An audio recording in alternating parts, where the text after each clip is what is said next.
So, welcome to the Tiny Home Show. It has been an awesome honor to be a part of so many amazing just tiny home builders and enthusiasts and advocates and designers. And I've been pretty much in almost every session, and it's been awesome. So thank you, everyone, for being here. And my name is Lindsay Wood, and I'm with Experience Tiny Homes. I'm a tiny home consultant, and I help people that want to go tiny go down that path, as well as homeowners that want to put their tiny homes in backyards. That's a new area. I just want to give more options as a tiny home dweller. Right now, I'm not in my tiny home because we got a vacate notice right before shelter in place. And so we're staying in my parents' house, but we are much like you, Ethan, where we're looking for a place back in Santa Rosa to land our tiny home legally, we hope, so we can shout out about it and, share with other people the opportunities of going tiny. Yay. So are we doing a little Q&A thing? Yeah, I'm seeing the questions that came in, people saying hello. So it'd be great if people wanted to put their questions in for this amazing group of, we've got a good think tank here. I just see stuff from Zach and Jason. I have a question, actually. Nick. Financing. Nick and Lindsay, actually. Maybe you could talk about what is the American Tiny House Association and what is the Tiny House Industry Association and what's the difference? Ooh, that's a great question. Do you want me to take that one, Lindsay, or do you want to? Sure, I got my own answer to it. I'll fill in what other part you may not have, Okay, so despite both being tiny house industry associations, or tiny house associations, ATHA, American Tiny House Association, and THEA are two different entities. However, because, like I said earlier, the tiny house the tiny house movement overall, there's not a ton of people involved. There's not a ton of people that are really, really involved, I should say. And THEA and ATHA both have a lot of members that are the same. Right now, THEA's pushing more for legislation for how are tiny houses supposed to be built, what keeps them safe for buyers. They're more on the lending side of things. It is a true industry association. Buyers, builders, suppliers, financiers, all of that stuff. And then ATHA is going a little bit of a different direction. It started out focusing more on legislation than anything else. But because ATHA is a true 501c3, it's an actual nonprofit, we've redirected a bit. And now we're focusing more on affordable housing throughout the nation, stuff to combat homelessness. It could be emergency housing for people who lost their home in a natural disaster, fire, flood, hurricane, whatever the case. But it's more an advocacy group now for affordable housing and attainable housing than anything. So industry, builders, buyers, DIYers, financing, all that stuff. And then the opposite side of things is ATHA. They're going to be for affordable housing, homelessness, and all the rest. Mm-hmm. And one more piece to that, THEA is a 501c6, which can lobby, and American Tiny House Association is a 501c3, which is a charity. So the two were kind of needing to we're basically essentially doing the same thing, but their charter was different. And I also have some questions I noticed coming in. Someone answered about me. We weren't set away because of the virus. We were, the owner sold the land. So thank you for taking care of that. Another question was about financing, biggest adjustment, and insurance. So do you guys want to cover financing? I can. Or I can talk about it anyways. I can't cover it, I guess. Right. Or, yeah. So tiny house financing still to this day is the Achilles heel of the tiny house world. And you guys feel free to interject anytime you feel necessary. But placement is moving forward. It used to be the hardest thing. Where do I put my tiny house? Where do I put my tiny house? You could hear it across the nation. Everyone was saying it. And I'm not saying that that's not still an issue, but it's getting better and better and better. every single day. California alone is making massive strides just in the last 6 months, thanks to Thea and Dan Fitzpatrick, Lindsay, Janet, the whole group, Brad. They're all doing amazing things to get legislation passed, not only in California, but across the nation.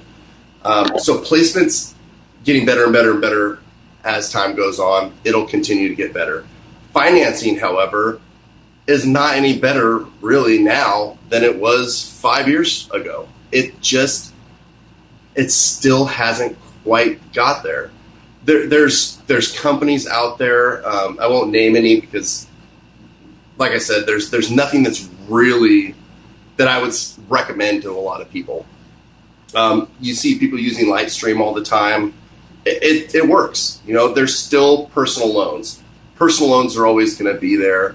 HELOCs and, home equity lines of credit, people use a lot.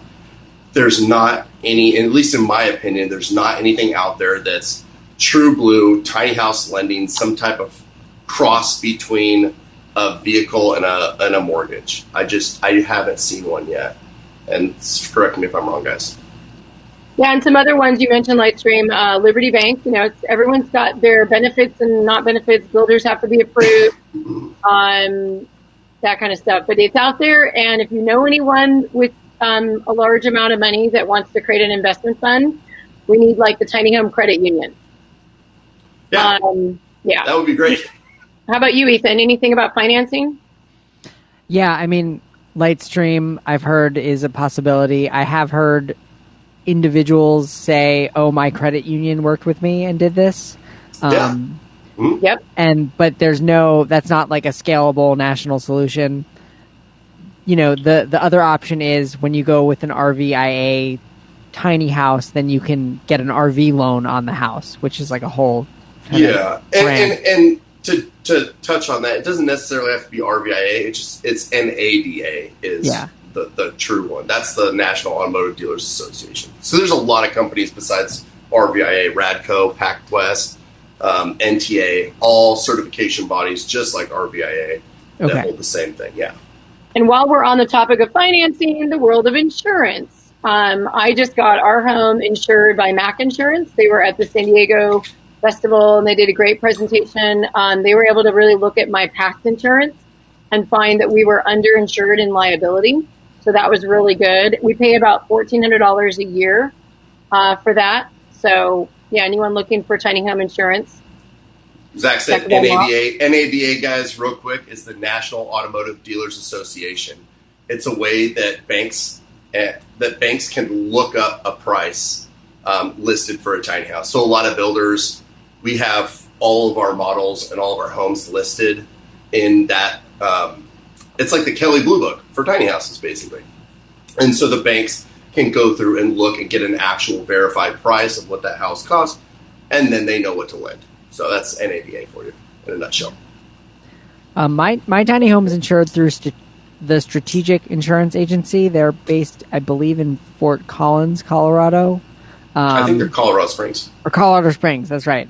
They've been great. I mean, I've never had a claim, so I don't know actually if they've been great. But most of my clients use Strategic or Foremost. Yeah, I had Martin on the podcast, and his episode is just like a wealth of information about insurance, like down the rabbit hole. But they seem like they really care about tiny houses, and it's it's nice because the policy covers, if I want to do short-term rentals, Airbnb, it's covered, and they do a rider where like I can call them and be like, I'm moving my tiny house today, and then it like kicks in for that day to cover, driving the tiny house. I've always liked that about Strategic because they show up to all the tiny house events. They're, despite being just, insurance people, which I don't know too many people that like insurance people, but Martin and his team at Strategic, they're good people. Yeah. They really are. They're nice. Yeah. I do got to plug. Mac Insurance is a member of Thea. Michael with Mac and Martin with Strategic are good buddies in the industry, so they're working together. I've never met Mac, so they're working together to really make something happen that is better than what we had 5 years ago. So Here's a question from Jenna. It says, what is the best way to get involved in advocacy related to tiny house laws? Just have to take a moment there, grab that. I'm going to be talking about that tomorrow at 11. All about laws around the country, as well as specifically around California as a trendsetter state. Okay, what about, what is the biggest adjustment in terms of living tiny is another question I saw. How about you, Ethan? The biggest adjustment. For us, it was actually around eating and cooking, like just not having a giant freezer and fridge really changed the routine around what we bought and how we cooked it. So that was a big investment. Yeah, for me, you can definitely get your house messy quickly because it's small space, just like any home. But I also found that you clean it quickly. And we went from 500 square feet without a bathtub, and we couldn't have more than one person sleep there in a bed. We didn't have a vented hood. I mean, there's a number of amenities that in my tiny home, even though it was 200 square feet smaller, I was able to put all of those luxury amenities into my home that really mattered to me. The full-size fridge, the bathtub, the vented hood when you have a chef as a husband, and a tiny home, super important. Yeah, that sounds pretty good. Here's one for probably you, Nick. This is sort of around NIMBY, not in my backyard. People that are homeowners may not like losing their home values, and so they're speaking loudly to local jurisdictions. Have you, in your ordinance work that you've worked on with Dan, found, opposition in that way about the whole house valuation? Absolutely. We've heard opposition for literally every reason. Because you're always going to. You're going to hear one side and you're going to hear the other. People. The big thing is that in California, and I'll speak with California because I'm most familiar with it, is we desperately need affordable housing. I mean, and we're not the only state by any means. Don't get me wrong here, but we desperately need affordable housing, and so yeah, the argument always comes up. Is this going to decrease the value? Well, no. Once they see what a tiny house actually is, and that it's not a broken down RV or a tough shed. Not that I have any problem with RVs or tough sheds, but it's a different type of. It's a different way to live. It's a different type of structure, and it doesn't mean that it's some type of trailer park in your backyard. And you get that argument all the time from cities. However, it's pretty simple to move past in most cases, because once they see what a tiny house actually is, they see the quality, they see the standards that have to be met in order to put one in your backyard. Most of that stuff kind of gets washed away, at least from the municipality standpoint. I don't know. Everyone's got an opinion. I can't speak on that behalf. My one thing I saw with the recent San Diego, an article about San Diego. By the way, everyone, San Diego is not fully passed yet. Planning Commission has passed it. That means the council is ready to pass it. It's going to happen. It's just not done yet. Like San Jose is done. That just happened last week. So Santa Clara is done. Yeah. Santa Clara is done. There's a whole list. I think there's 5 right now. 7.5 million, 20% of the state of 39.5 million people are now approved for movable tiny homes. So does that mean every home? No. But what's interesting is they had an issue of like, well, what would we need to let all the local organizations approve on this? And they're like, no, we don't. We already got the ADU, the accessory dwelling unit ordinance, amended statewide. We fully vetted, went through all of that. This is just changing one little aspect on it, and that involves wheels, not the whole nature of a home being in the backyard in itself. So it's an important one that in California, but I feel like there's more to be shared around the rest of the country around what's going on there. You guys see any other questions? I know there's a lot flowing in. There's like so many coming in. I'm trying to figure there's out one what about I can answer storm. Homes and tiny homes and storm. There was someone about in Florida's coming up with the. I missed that one. It's already passed. Are storms better? I mean, are tiny homes better in storms versus a bigger home? I know one reason why. That depends on the builder. Yeah. Well, it depends how far in advance you know about the storm. And You know, no, if you have the one thing that opportunity, if you have the opportunity to leave before the storm hits, that's better than most people can Yeah. do. But Well, if floodwater comes in, you know that your house is a minimum of 2 feet off the ground, so you can handle a little bit of floodwater coming in before it actually gets to your floor, whereas other houses don't necessarily have that. yeah, Well, and here's another part. Most homes are built with like an eave, and when you've got wind lifting up a roof and that rips off the roof, and then forget it, home is done. But with tiny homes, they don't have, largely not built with all of that excess. Because you're driving down the road, you wouldn't build with that. Yeah, that they're designed to drive down a highway at 55 miles an hour only in California because it's the speed limit. But in certain areas, they're getting 30, 40 mile an hour crosswinds. That's a 90 mile an hour hurricane. I mean, that's what it goes through all the time. So they're designed that way. I've been in my house with 50 mile an hour gusts. It's an experience. I mean, the house shakes, but you have so much weight down low. Like that trailer, that steel trailer weighs a lot. And then you've got the subfloor and all those joists and hardwood flooring, and it's just you have a lot of weight down low. What's that? Are you wood or steel framed? Well, I'm talking about a wood framed tiny house. No. That's those things can take. But in the wind for sure. I mean, I'm not saying that it couldn't get knocked over in wind, but they're quite bottom heavy. Yeah, they're pretty good in wind. Yeah. What's a feature or design element in a tiny house that you can't live without? Both Ethan and I are living tiny. Of course, we are currently looking for our next tiny home spot. Is that right, Ethan? Correct. So send us energy, people. Give us the love. Yeah. What is a feature that you can't live without in a tiny house? Yeah. I mean, you design tiny homes, Nick. I think that's mostly an opinion because I've heard a million different requests. It is definitely subjective. Go ahead, Ethan. I would answer it in the other way around. What are two features that I wish that I had or that I wish I didn't put in the house?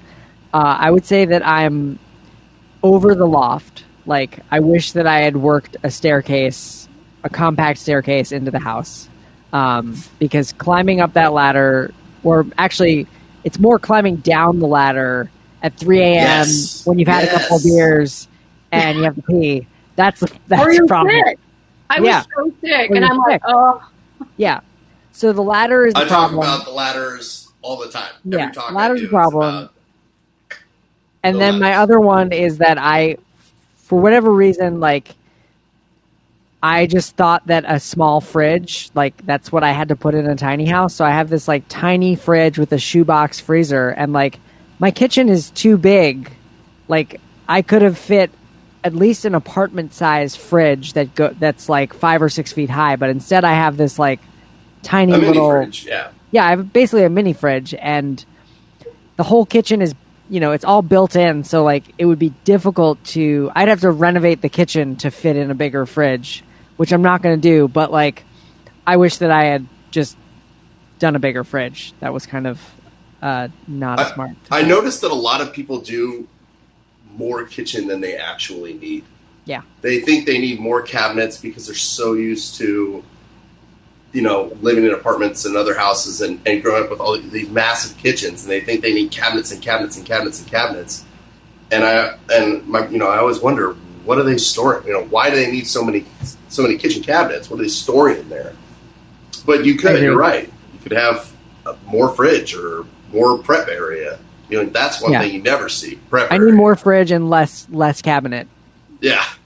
One thing, we're ditching our Murphy bed up in the gooseneck. I built my home for 6 people to sleep in there. I thought all my friends would be coming over. It was just not anymore. No, right. And so we're gonna take the Murphy bed out. That's Eric's fault, though. The way I say it is that I have storage in my home, but not in the right places. So now we're ripping all that out, and I wanted to show you guys, my shu sugiban. I'm taking pallet wood and I'm burning it and doing this cool technique, and we're going to make a whole new kind of both his and her office areas. We have two separate areas of the home, and just redoing it and making it more efficient for our lives. Not what it should be or what it looked cool, right? Let's see. Oh, my last name is, I am Lindsay Wood with Experience Tiny Homes, and my husband Eric is going to put the links to our organizations. We got Ethan with TheTinyHouse.net. TinyHouse.net, and Nick with California Tiny Homes. It's California Tiny House. It's just one house. One this house. one. High five. Just one house. No, you're below me now. Are you? You're above. Oh, so I can go like that. Yeah, like that. We were kind of joking around. I know. It's Saturday, everybody. It's Saturday. And there's so many questions that I appreciate. Our day off for some of us. We've got all of 6 minutes to answer a whole bunch. So clearly, this is working for people, right? Give a thumbs up. Did they let us stay later? If you're there's another person. So here we go. We got the clock. So give us the clapper, the mind blown. Give us the love, because if you want more of this Q&A, this is just getting started. I love what Zach, Jason. 30 minutes is not enough. Yeah, we could go for a while. We could go for a while because there's so much. But for now, I don't know. Nick, do you see any? Ethan, what's one that we haven't covered? Dude, I cannot. They're going too fast. Diane asked me if my new book is ready, but here you go. They said we could go later. By the way, a little bit. I put out a second edition of Tiny House Decisions in November. So yeah, that's there, and I did a coloring book as well in November. It's on Amazon. It's called Color Me Tiny. Awesome. I like that. That's cool. I have the one. I like that one. Very cool. Yeah. Gooseneck trailer bedroom over tongue, 3 steps. I don't know what that means. Food is key. Apartment fridge. Typically, a gooseneck over the tongue is actually more like 4 to 5 steps. I mean, not saying you couldn't do it in 3, but we do. We have 5 steps.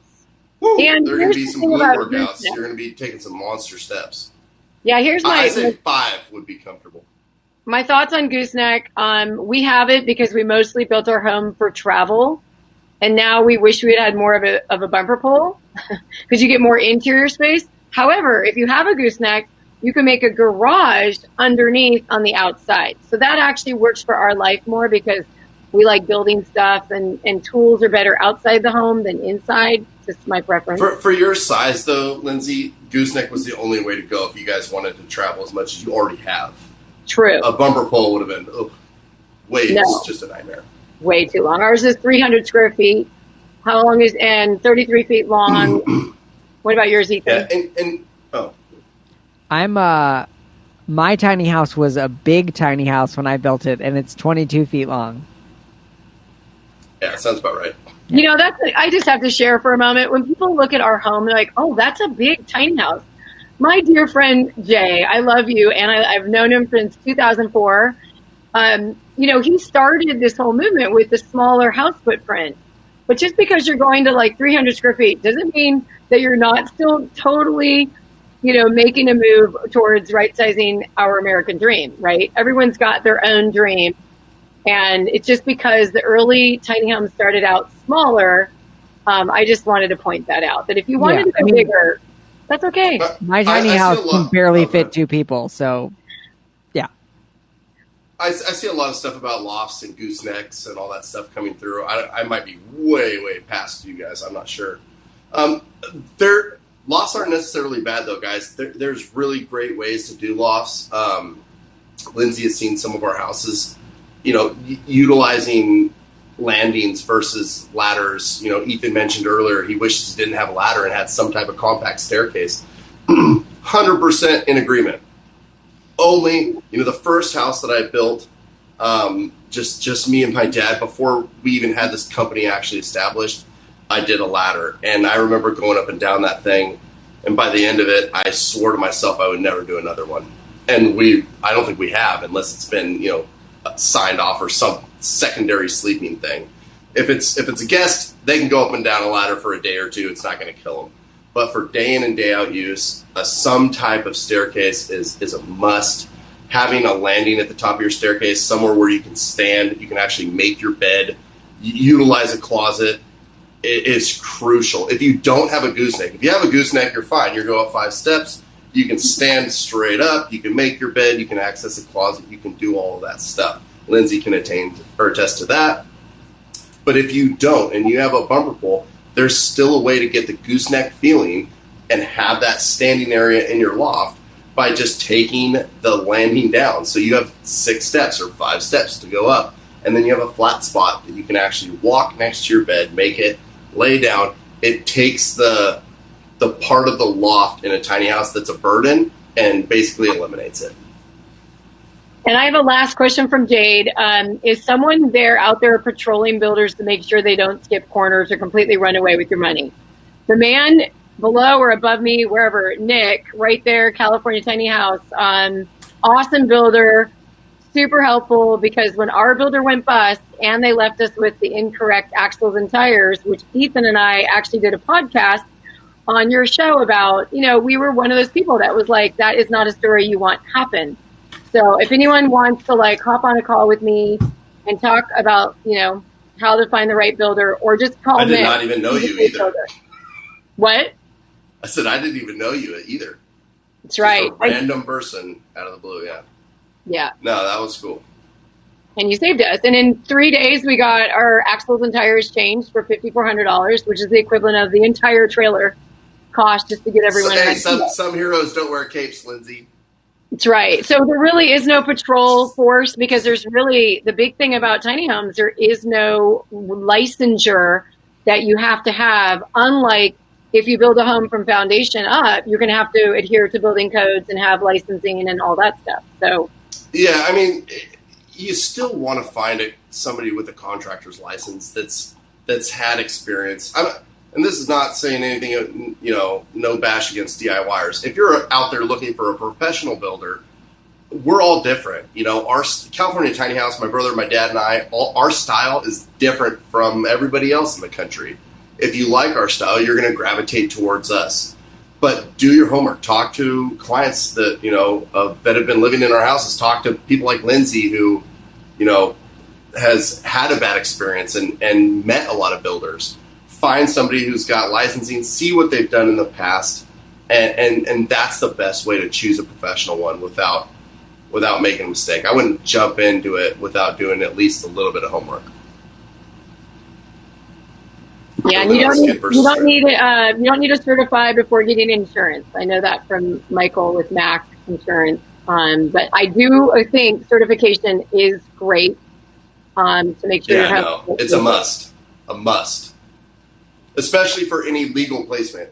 Anywhere in the country you want to legally place one, a certification is key. It's not necessary that you have to have one, but it's going to make your life a lot easier. What certification? An RV certification. Like the ANSI 119 NFPA. Yep. And one of the best ones that I think out there that's also on the third-party list is the Pacific West. There's a number of others. Oftentimes, though, the cities are going to look for the state approved. So that's an important thing to kind of look to. Yeah. Look at your state's approved third-party inspection agencies. Every state's got one. That's going to be the ones that you want to go with, for sure. So they're now hosting, the networking session. I did it yesterday where you hang it on your cell phone and you're paired up with other people. So I do want to give people a chance to go and meet other people. I met 3 people yesterday, and you can only access that from your app, not through the computer if you're watching it on the computer. All right? Right. Cool, everyone. Thanks, you guys, for being here. Thank you. Can everyone give their website info just so it's part of the recording? I'm experiencetinyhomes.org. I'm thetinyhouse.net. And I am CaliforniaTinyHouse.com or CalTiny.com. We're also TinyHouseEducation.org or TinyEDU.org. Oh, and one last, Tiny Home Industry Association.org as well. Yeah, that one too. High fives. No, they're at the bottom. Yeah, there you go. Yeah. All right. Thank you, Bye, Jason. guys. Thank you. Bye, everyone. Bye, guys. Oh, he said we can keep answering questions. Oh, Well, Ethan's gone. I'm going to keep answering questions then. I don't think But I have Ethan's number. Or I'll just call him. I feel like I'm behind on the questions. Well, They maybe keep going so fast through my If people want to screen. hang out, there's 148 people. If people want to hang out, I'll text them. They'll get Ethan maybe back on if he's available. And if you guys I'll stay here and answer everybody's question. I have no problem with that. Zach is on. I mean, I love this. It's funny when people think that there's no one else on the other side. There are people on the other side. Thank you, guys. Zach we only got one and Jason. All right, keep going. All right, they texted Ethan. So, anyone. Can you repeat the info for the Pacific third party? Yeah, so Pacific West Tiny Homes, they offer third-party verification for DIY. They also do verification for builders. Nick is one of their esteemed clients. They come in and make sure that Nick is doing the right job. So, the person asked earlier, is there no patrol? There's no patrol or police, but there's at least you as the consumer being educated and making sure that you're buying a home that is certified by a builder and knowing what those are. I mean, the important thing is you're more empowered. Yeah, it's very similar to an inspection for a licensed contractor. I mean, you have, instead of having a local inspector come out and actually inspect the house you're building or the remodel you're doing, an RV inspection company comes quarterly throughout a year and inspects everything you have at the time and then backlogs everything. I'm just laughing. Someone said speed dating can wait. It's the app where we all meet each other. I love that. It's the perfect opportunity for us to do our split dates. Right. dates. Okay, you guys, watch this. Yeah, we practiced this earlier. This is what happens when you blend Nick and Lindsay together. Yeah. I swear we are not drunk. I promise. Okay, we just know each other. Those are her words. Her words, not mine. All right. Oh, other side, Nick. We must have gone the other way. Huh? Wait, it says other side? Put your face over there. No, that doesn't. That's like. Is that what works for them? It might be. That's what I said. We don't know. I don't know. Lindsay was correct. Okay. Any more questions, you guys? Somebody said we're still opposite. I don't see this. I think everyone gets it different. We've tried. Yeah, we tried.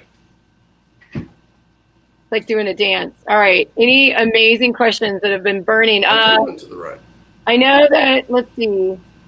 There was a question about: is there a place online that you can actually see your different states and all those third-party approval? It was not super easy to find the California one, but I would say that would be a really great resource. Wouldn't that? There isn't just one, and the reason being is that every single state is different. So all 50 of us, we all have our own. We're all like our own little micromanaged entities. And so every single state has different third-party inspectors that they list so that you can have legal placement of tiny homes when they come legal. California, I think there's a list of 13. And you can find it on california.gov or something like that. Yeah. Or you can just reach out to us. We'll send you the list if you want. Yeah. I'm not going to list them all off right now. This woman says, I recently showed our city, David. Sorry, not woman. Excuse me, David. I've recently showed our city planners inspectors one of my tiny home on wheels. Is there a resource for previously written city codes for tiny home on wheels and other city limits? What are the best cities to follow? So we'll be talking about that at 11 tomorrow. I know Where are you seeing those questions? I see something about storage container homes. Well, it's all about scrolling. You can touch it. I'm going to touch briefly on the storage container home because I hear that question literally all the time. And I can only speak for them on the west side of the country because it's the only thing I know about. Ship container homes, despite being super cool, the problem that I have with them is in the state of California, you can legally place them. There's no restriction as far as an actual permit to build and live in a shipping container home. So the downside is that you still have to construct the building code within that container. So that by the time you're done with it, you're buying a container, you're building within that container, and then it's getting inspected. So you're paying all the fees that you wouldn't be paying with a movable tiny home. Can you put it on a bare piece of land, though? Yes. But by the time you build it all in, the shipping container tends to kind of be a little bit useless. I mean, at that point, for me, it makes more sense to just build an actual structure and then just wrap it in corrugated metal and make it look like a shipping container. I think it would actually save money overall, and it would probably end up being nicer. But that's just me. I don't know. I've got my own opinions, I guess. And then Terry here, in terms of LA, Ventura County, because it says LA, is it easy to build an ADU? It's just one of those things. When you build an accessory dwelling unit on foundation, on the ground, I saw a report somewhere in like the, maybe a year to 18 months. You've got building codes and permits, and you're basically building a home. It's just a smaller footprint home. So if you're asking questions about tiny homes on wheels, it is amended in the city of Los Angeles. That has to be in the city of Los Angeles, but not necessarily the county or whatever, that you can have a movable tiny home as the accessory dwelling unit. That's what's super important, because now you've got a home that, I've heard homes in the $50,000, $80,000 range versus an ADU that's built to ground pretty much starts in the $150,000. Would you agree with that, Nick? Or I'm just curious about your numbers. I heard Zach. I was not listening to you. I'm so sorry. I saw Darren Hughes from Tiny House Australia. What's up, Darren? No, but I completely was not listening. ADU? How much are ADUs? So sorry. How much is an ADU? How much is an ADU? Yeah, just an ADU, no wheels. On a foundation? Yep. Oh, it could. Where at? Like LA. Let's just take LA. My tiny home is it was $100,000. But it would be over 350 easy. Easy, if not 4. Probably more than that. So now you have a 300 guys. In a city like San Jose, California, an efficiency unit. This means something that's built efficiently to, the most efficient unit for a single person they can build is somewhere in the realm of $650,000 to $750,000. That's an efficiency unit. In San Francisco, even worse. In areas like LA, I think it's like $400,000 or something. So, that's why movable tiny houses make sense. That's why having the wheels makes sense in areas where it's so expensive to build, permit, all the fees that you incur. That's why we're getting this legislation passed, so that you can put a $60,000 tiny house or a $100,000 tiny house or a $30,000 tiny house, and you're paying very little permit fees to actually house it there. It's going to be the only way that we can actually attain affordable housing, especially in my state. Absolutely. So skids to avoid the trailer cost. I get where people are starting to get creative. Like, what if I can get it there and drop it off and do all that? The reality is when you build the tiny home, you're building to an RV standard, an ANSI code, at NFPA. When you build a home from foundation up, they want it built to the very specific building code standards based on your area, your state. So, got any more about that, Nick? So, skids versus trailer. The reason for the trailer. Remember, in most cases, a movable tiny home is no different than an ADU. It's no different than a regular home. It just has those pesky wheels under it. But why does it have those pesky wheels? Because those are essential. In order to have those wheels, if you didn't have those wheels, then you're permitting it. You might as well build a regular ADU on the foundation, because a skid house is still going to incur all the permit fees, the property tax increases, school fees, and you name it. And it's still going to have to be inspected. Now, with that being said, a skid house is a modular versus a stick built on site. So you could pay essentially like a company like, I don't know, California Tiny House, to build one in Fresno, which is going to be a lot less than in LA, than is going to be a lot less than in Ventura. And just to let everyone know, yes, the cocktail party is going on. You can access it with your app. You go into that. So we were told we would normally not do this, but we were told by the organizers that we're okay to hang out and answer questions. So if you need to leave and go connect with other people, I totally understand that, because that is part of why we're here. I see some really great people. I see some familiar names as I'm rolling through. But let's see. Any tips on designing tiny home on wheels to be good on the road while traveling, also at campgrounds with your tiny house, be able to be parked with RVs? I can speak from that perspective. I just drove ours 6,000 miles around the country. We left Nick in Fresno after getting our tires and our axles replaced. That was roughly March 2nd, 2019, and then went out to Texas and back to Colorado and then back home to California. We stayed in all kinds of RV places. We were kicked out. That was quite an interesting experience there in Texas, a couple places. And we just went down the road and found another place to park at. We boondocked lots of places. That basically is meaning we've got all our own solar and onboard storage tanks so that we could be somewhere without needing to offload water or onload water for like pretty much almost a week. So in terms of tips on designing tiny homes to be good on the road, ours was a bumpy ride. Ours was heavy. Ours was not small. We took something crazy, and that's why we're not traveling anymore with it.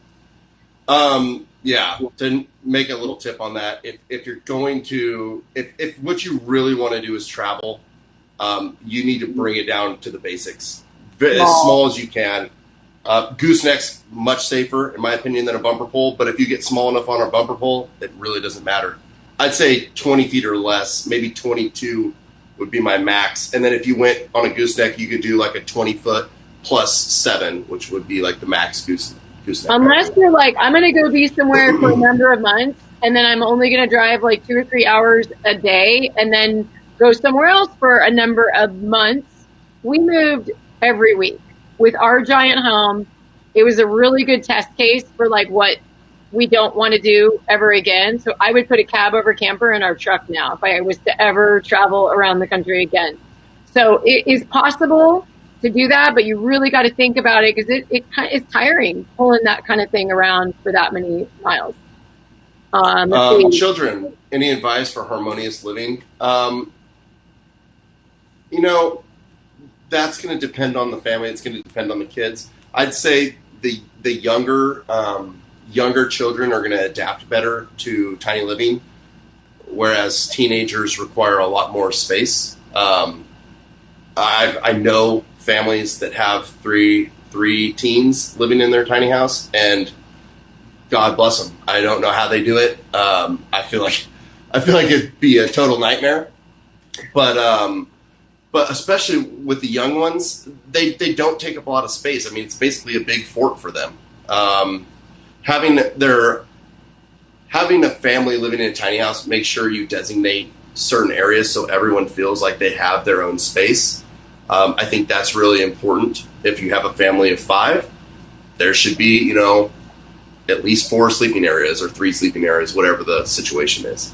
And depending on budget, I saw a great show. Our buddy Zach Giffen from Tiny House Nation did one where there was a woman that her house burned down, and she built one home for her and her youngest, and she built one home for her teenager. And I do want to give a shout out that, if your kid's already in the like 14, 15, think about their future and the future of, college, or having to maybe pay for their rent, or them paying for their rent. Like, here's your home. Go off and not be so constrained by rent and debt. So think about, if you do have older kids, that might be something you can involve them in on the build. You can involve them in on. We built a house for 3 teenagers. Their parents didn't live in the tiny house, and it was a house for 3 teens. They all lived in one? I think the youngest one was 10. No, the parents didn't even live in the house. It was just for their kids. Yeah. I was like, dude, that's smart. Yeah, and you're like, all right, the next one goes. That's next level stuff there. You could have a system where like each person helps the next kid, and then the older ones come back to help, and they all build, and they all go off with their tiny home. There, that's how we'll change the world. All right, cocktail. I know my dad's watching. Hi, Dad. You haven't asked a question, but I know you're there. They built her. I can feel his presence. Someone built a patio for outside for their 4 cats. Right? Catio. Outside decks. Love it. Outside decks. Let's see. Here's a good question. Hammocks, wall barriers for kids in lofts. I have 2 lofts and now a 3-year-old grandkid I'd like to have stay over. So safety is what I'm hearing there. Nets. Oh, I missed that question. So think about, there's a really cool show that Zach did where they had kids' room that was connected. And when they were going from one thing to another, they had a giant net to catch them. So they could play in the net and they won't fall out onto the ground. There's a million ways to do safety for a young kid in a tiny house. No different than any other, loft railing, banister railing. You've got, minimum requirements that, a human being can't fall through, and you just take extra safety precautions. Mm-hmm. So your dad said he's here, and I'm going to answer, why did you change your wheel axles? Well, our builder that we chose to go with, who is no longer in operation, thank goodness, they put the wrong axles and tires on our tiny home. And if I would have known what I know now, I would have seen a picture of our trailer, like most builders send you pictures of their trailer and the progress along the build. And I would have noticed it was scary. They were there were 6,000-pound axles, and every builder I talked to was like, "All right, what?" They were bowing out of control. They knew what they were doing. Leaf springs were inverted. They weren't even. Yeah, they were inverted, and the axles had like a bow like that. Yeah, it was pretty bad. It was very, very dangerous. Which is why I started consulting with people and helping them go tiny, so they can either meet people like Nick or DIY. I do have a DIY client right now, and we're getting them certified, and we're going through all of their budget because we went from buy to DIY without planning for it. For those of you that are already knowing your DIY, I'm curious, how many are DIYers out there? Still online? How many of you would go with a builder, or how many of you would be hybrid? The world of like builder, like Nick, tell us a little bit more about that world of you work with custom, you do not do DIY, except for now there's this hybrid opportunity. Yeah, there's builders, there's builders, there's DIYers, and now there's more and more companies, including ourselves, are starting to create kind of a symbiotic relationship with DIYers. We still want them to be able to get certifications. We still want them to be able to get all the information to build a house correctly so it can drive, so it can be in those 55-mile-an-hour winds and not be blown over and feel safe and secure when it's traveling down a highway. And so a lot of us have created that hybrid where we start the build for you guys. We build the main structure that keeps you safe and gives you that confidence to drive it down a highway. And then you do the stuff on the inside that's not going to fluctuate a lot of weight or weight distribution. It's not going to throw your trailer off balance or anything. And we're going to plan the right amount, the right size axles for your build. And assuming that you're not going to put, like a lead sofa or something in it.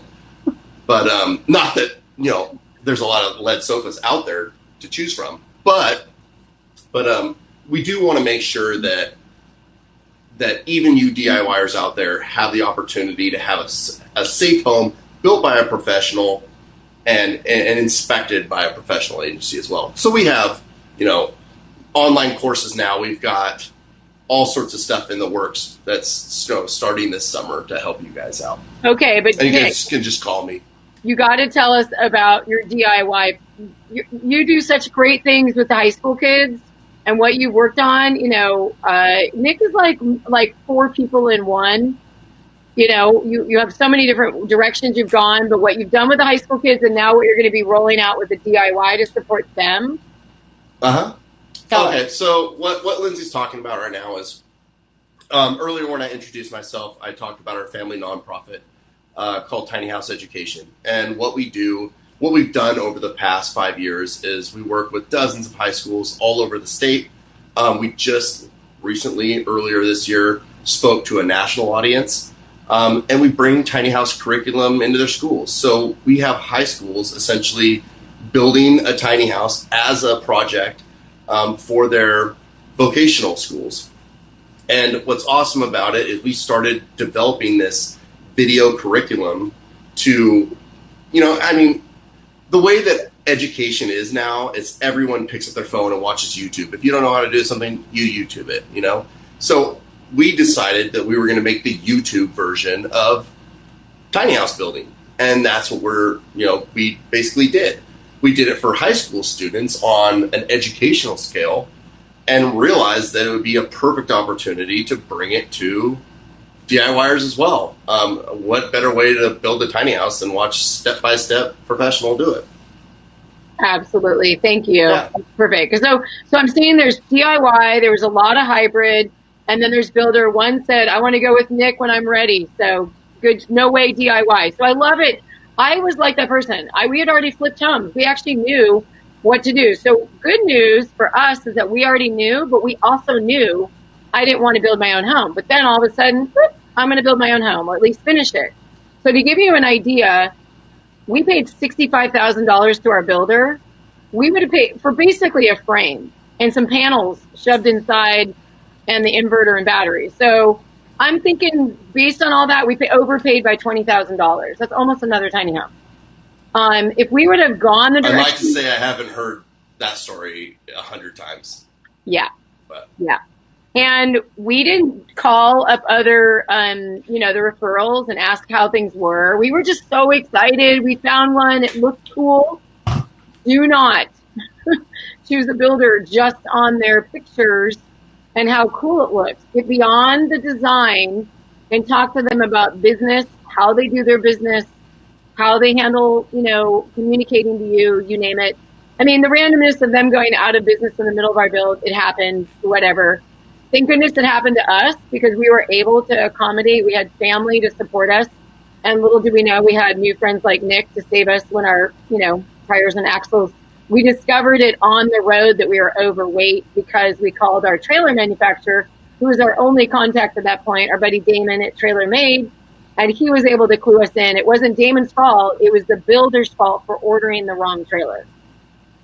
So, and it was really our unawareness of being able to look at a picture and say, I'm not sure whose trailer that is, but it's not mine because there's 3 6,000-pound axles on there and that's not for me. But I didn't know to say that. So super important to go with a builder that you can ask the right questions of. And I get it that a lot of people in here, that's why you're here. You're figuring out what are the right questions to ask. And if you feel like I still need someone to help me, call me, experience-tinyhomes.org. I will sit there on a call with you for 20 minutes and we'll just dive into what's possible because I am super committed to not having people experience what we experience.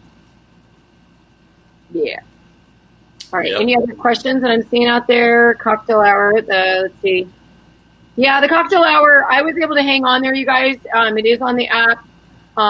What's it called? I forgot it. It's somewhere. There's still a bunch of people. Ask more questions. All right, ask more questions. Yay! Thank you for offering. Until cocktail hour's going, or actually, I don't know. I'll still sit what here it all is day. It's a scrolling app, and sometimes you don't get someone, and you can pop back in here for 4 minutes. Because if you're on your computer and your app, then that is super easy. How about a Better Business Bureau for Run the World? It says use the mobile app for the thing, I guess. Yeah, Run the World event is on the mobile app. How about a Better Business Bureau for tiny homes? Well, I mean, a lot of tiny house builders are on the Better Business Bureau. Not all of them. I mean, that's whether or not you sign up. But I'd say most of the time you can probably find them on there. That would be another thing as part of the our Tiny Home Industry Association, really working on standards and really working on, 100%. If your builder is not certified and you're paying them money, I don't even know of any builder that's not. But yeah, no, that's they've got to be certified. For what now? Like imagine a builder out there not even be certified by someone. Yeah, there's dozens of them. Oh, don't do it. People. If not, more than dozens. Okay. That's like an unlicensed contractor, guys. Just do your homework. We can't name names. There's right. It's no different. If you go to look at one of their builds and it's it's in a backyard and you never heard of the company before, I don't know. Check twice. Well, here's a good one. Not saying that some good builders didn't start in the backyard, but yeah. How thick should insulation be for walls and ceilings? Oh, that's depends on where you're at. Depends, right? It completely depends. I mean, if you're going to be in Alaska or or Wisconsin or something, and Montana, and you're sub-zero, sub 30 degrees, you're going to want a really, really tight envelope. One, you're going to want a really dense foam in your walls, and then the opposite side is you're in San Diego, California, and it never gets over 70 degrees. And you could get away with having no insulation. Your house is going to breathe really well and feel really comfortable all the time. So I'd say build to the region that you kind of want to be in. If you're planning on traveling, I would do a cross between everything, or I would go, full-blown, either blown spray foam or rigid foam or something really dense. To if you think you might end up in Alaska, you're definitely going to want the insulation ahead of time for traveling. If you know you're going to be in LA forever, then don't overdo it. You want your house to breathe. That's natural. That's safe. It's healthy. Yeah, here's a funny little story. We were in Colorado with our tiny home, and it's a slant roof, like about that much. And someone looked over, and they're like, "Well, you sure don't live in Colorado, do you?" We're like, "Nope." And we weren't planning on being in snow, so. I give it for people that live in Colorado, their slant to the roof is going to very much fit what's going on with their snow. So as far as to answer back to you, Jan, you want to do you have any tips or recommendation for someone who wants to build a tiny house on foundation opposed to a tiny home or a schoolie? I would go check out Cole Peterson. He's your guy. Yeah, I want to keep on the insulation thing because there's like a few follow-up questions. Okay.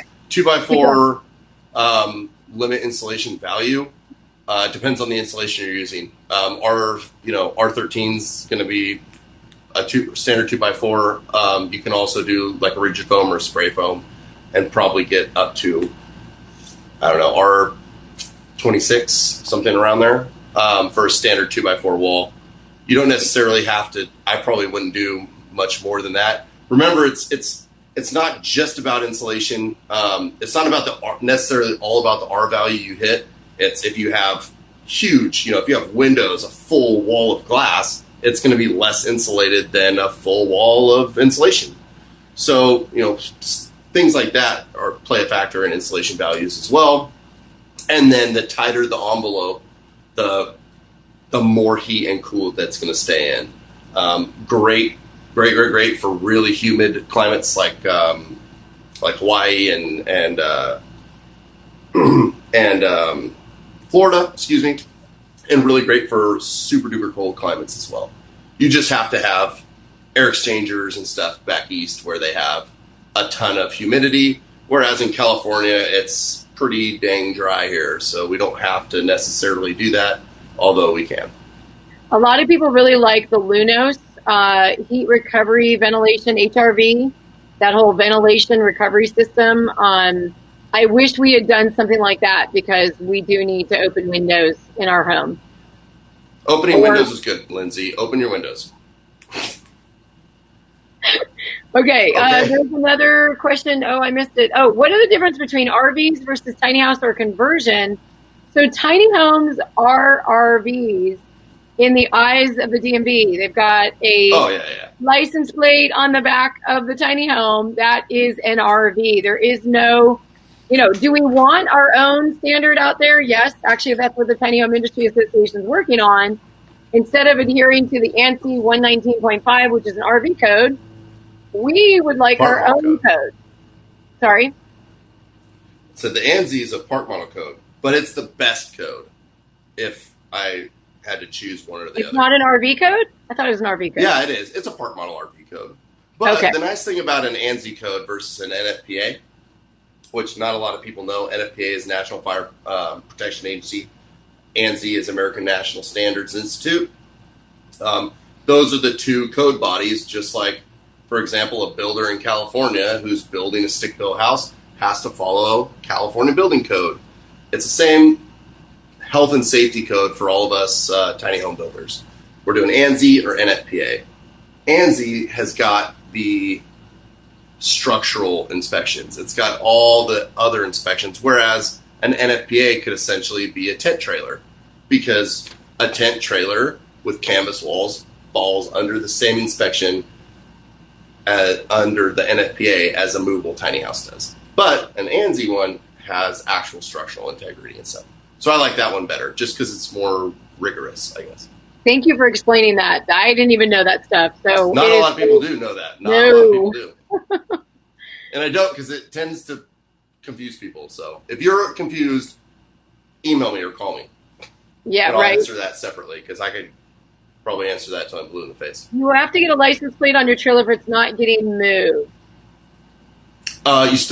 You still technically would have a license plate on your trailer, whether it's moved or not.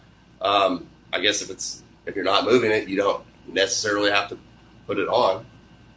What do you think about SIPs? I actually had this question earlier, but I didn't ask it. So I'm glad, Hannah, you asked it. What do you think about building with structural insulated panels? Are you asking me? Yeah, I know you don't do it, so I want to ask you. I know. Okay, so, and it's not that the reason that I don't use SIPs, and I don't personally like SIPs, even though a lot of builders do, got nothing against those builders, all great guys. But my background is I grew up as a remodeling contractor working with my dad from a very young age. I'll tell that story. Yeah, go Pat. I mean, I was very, very young, pulling home runs through a house when I was like 6 years old after elementary school. Pat? And I know, broke every law known to man. But it's true. I would go, because I fit perfectly in those the raised foundation vents. I was much smaller at the time, and I could kind of weasel my way through. And my dad would walk through, and he would, tap the floor with a broom and say, "Nick, follow the sounds." And then they would tie a Romex wire around my ankle. So I would crawl through under these crawl spaces because I fit and none of the other guys did. And I got to keep all the stuff I found. So I had, like rat skulls and possum bones.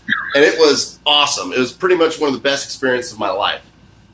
And then afterwards, my dad would take me to, McDonald's and drop me off at home. And that was my day. And it was great. But, I learned a lot about remodeling. I learned a lot about construction from a very young age. And as a remodeling contractor, I was constantly tearing out other people's mistakes, or finding out that I had clients that wanted a bathroom, and then I'd remodel that same bathroom 5 or 6 years later. Why? Because they changed their minds. Human beings change their minds all the time. I've been designing, my own tiny house for my family. While as my family grows, my tiny house changes, and then space changes. And I've got a humongous 100+ pound Great Dane, so that changes things. And I realized that SIP panels don't allow for change. They're great insulation values. They're very, for the most part, very easy to work with.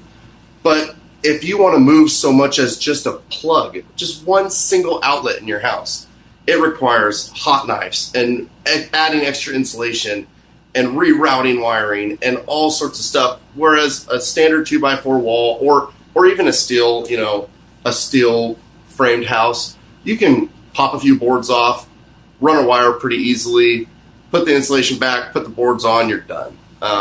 So from a remodeling standpoint, I don't love SIP panels. I think for me anyways, I'm not that decisive. I know that I'm going to change something in the first 3 years. I've changed everything every house, rental, tiny house, you name it. Anything I've ever lived in, I've changed within 6 months of living there.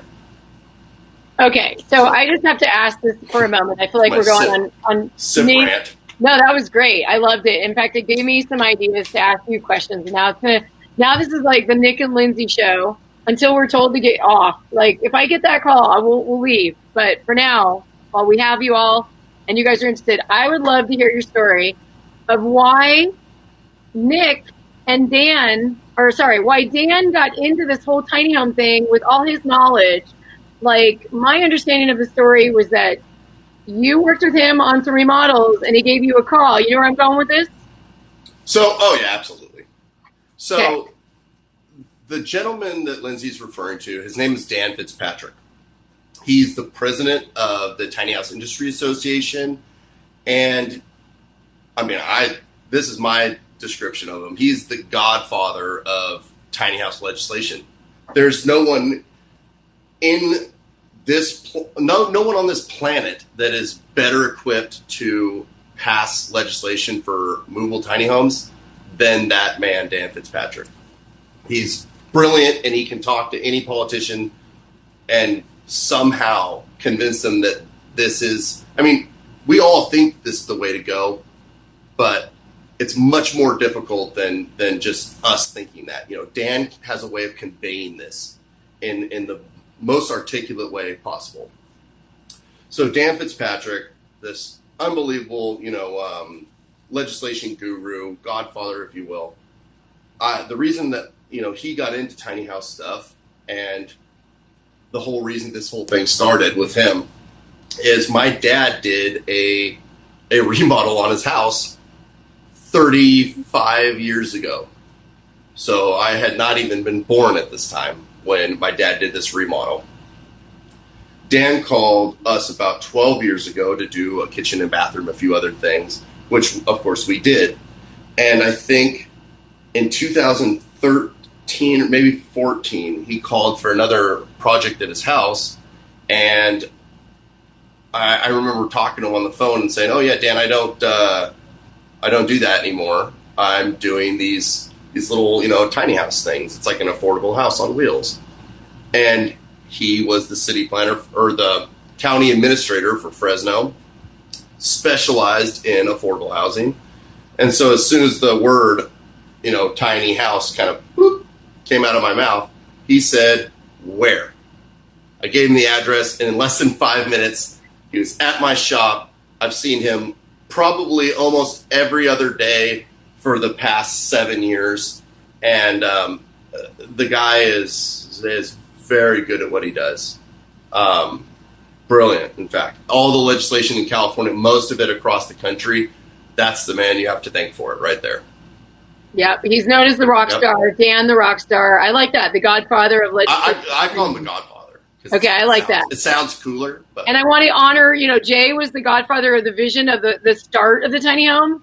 And then there's the next wave of getting this amended and approved across the country, getting that adoption, getting an industry. There's I'm going to draw it right now. It's driving me crazy. I went to an MBA program. Here, we're gonna use my MBA right now.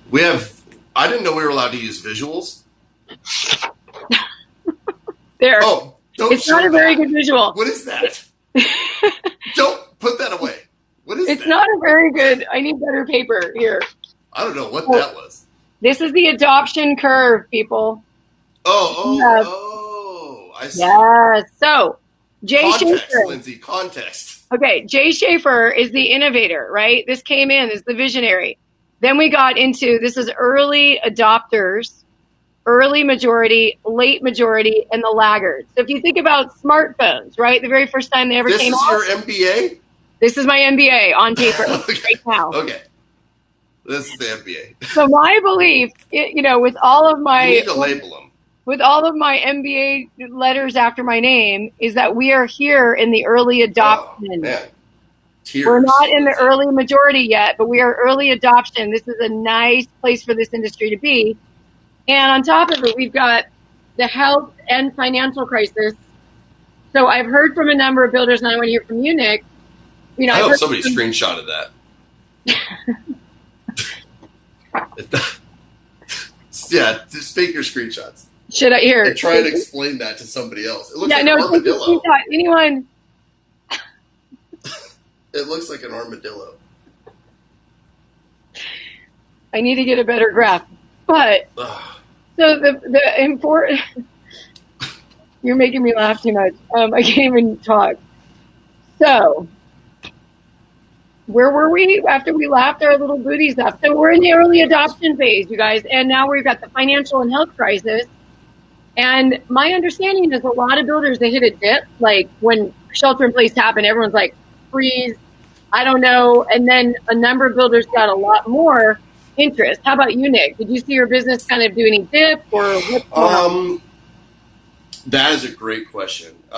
doing business, being a tiny house builder in this coronavirus COVID-19 world that we live in right now.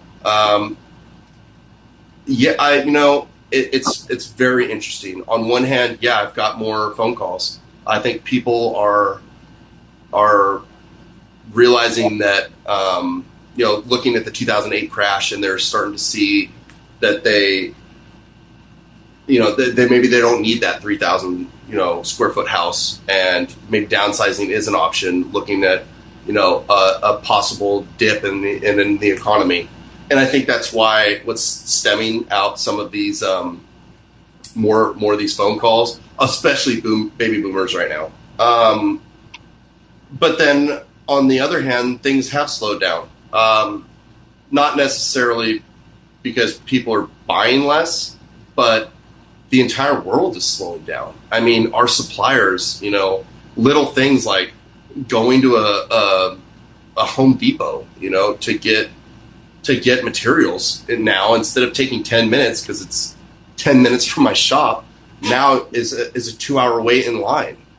There's more procedural stuff, every day where I don't know how it is for other builders, if any of you guys, other ones are on, but we're taking temperatures every day, and we have extra precautions for safety in order to keep our workers safe. Working in a tiny house doesn't leave a lot of room for social distancing.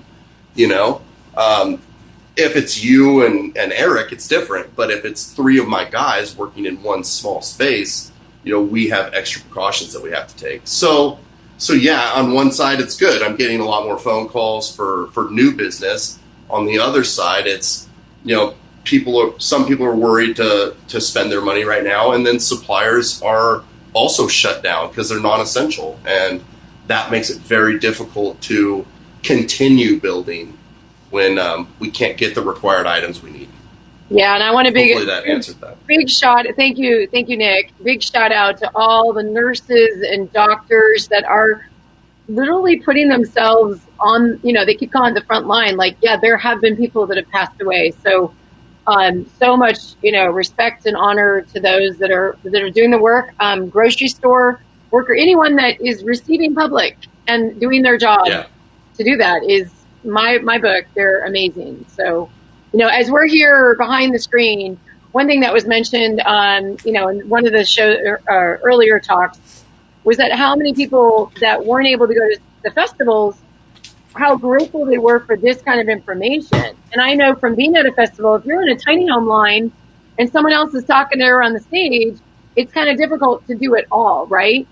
So I think this format, when we do return to more of a festival kind of path, I think still the online is such a great place to share this knowledge because we can get it out to so many people. I mean, I love you all. There's still 135 people, unless it's just you and I, Nick, and the number's wrong.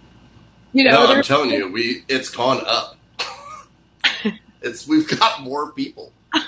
So just I saw somebody. Gosh darn it! I wish I knew how to. And the tech workers. I want to shout out to the Run the World people. They're behind this, running this platform. Thank you. Yeah. Sorry, Nick. I saw some question that I want to say. Oh yeah, people can't get to the builders to see their work.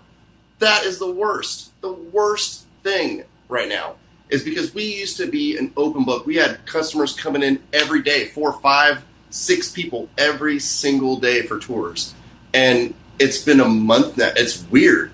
I mean, it's very weird. My wife cut my hair today, but it was like this. And I didn't shave. I looked like Grizzly Adams, but because no one had seen me, so I didn't really care. Right. Which actually was kind of cool. Yeah.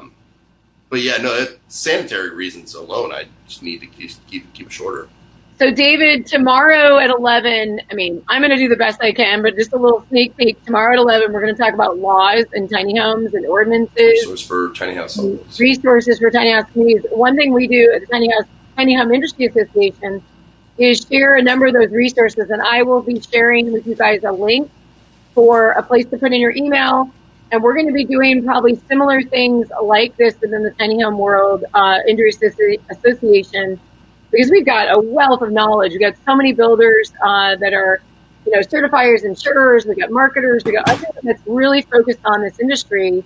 We're going to be putting together more information about. So for people that want a deeper dive into legalized, there's not, we are going way over, but no one's kicked us off yet. It's amazing. For what? This? Yeah. Oh yeah, no, we're still going. We're still going. All right, so we're sure. still. Well, All right. I need more questions. Yeah. Anyone got any burning questions that we haven't answered? And if you've asked them and we haven't answered them, scrolling and all that, just send them out again. Send them out. Yeah. Just refresh your question if we didn't answer it, because I will answer literally anything, almost anything, I should say. You never know. I don't want to get in some weird situation here. Someone was channeling the Santa look already. That was cute. Thoughts on heating with pellet wood stoves in tiny houses? What do I think about pellet wood stoves? Yeah.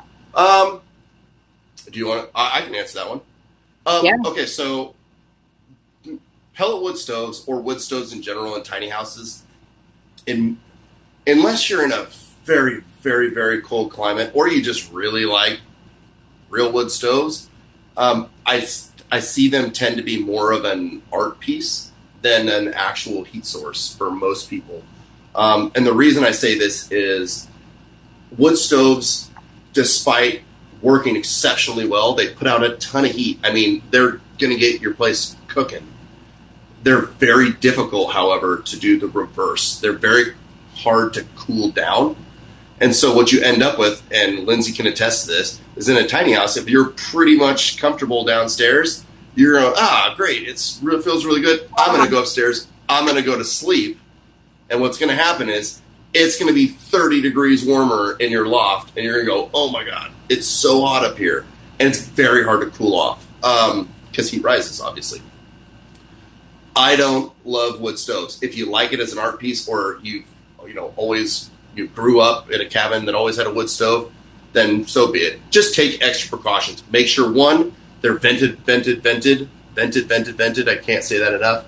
Very, very well, so that you don't have any, embers or anything coming back in. They do need natural air. Make sure that they have clearances around them. A lot of people put them right next to their kitchen or right next to a wall, and it just slowly but surely starts searing that wall because they didn't protect it. There's kits out there. There's a million different companies. I'm not going to start naming them off because I don't have any preferences. There's also a tiny home stove company I saw online. My buddy, Deliberate Life Bus, used one of those. In schoolies, I see the tiniest little stoves. They say they have to open the window. Cubic minis and stuff. Yeah. Usually people end up opening windows more often than not. Here's a question. Thoughts on a bathtub. I can answer that one.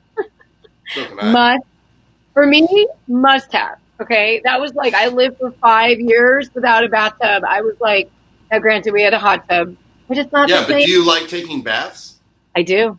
See, well then it's perfect for you. I get super creative. I get relaxed. I get all kinds of stuff. I'm twice the size of you, so a bathtub doesn't make sense for me. Right, and that brings me to my point, which is, if you love taking baths and a bathtub is what you've always wanted and you have one in your house and you use it all the time, put one in your tiny house. I don't care if it takes up all the space in the world. If you love bathtubs, put one in. Do not settle for a shower if you like taking baths, because you will not be happy. I promise you. Do what makes you happy, no matter what. Yes. Sacrifice somewhere else. We're going to go small. I'm going to increase the luxury. That was just I wanted the full-size fridge, the vented hood, the bathtub, and, the Murphy bed, but that was kind of a oopsie on that one. Jason, that's true. Now, what we did buy, and I'm not necessarily really promoting because people might be like, oh, that was a good product. We bought a fully contained unit. It came with some parts that weren't so great, but in the end of the day, I bought a steam room shower. It was a whole unit I put in. It was $1,500, but we did have to do more caulking, kind of replace some plumbing parts. But I do have to say, it still is awesome. And I love it because it's all enclosed doors and everything.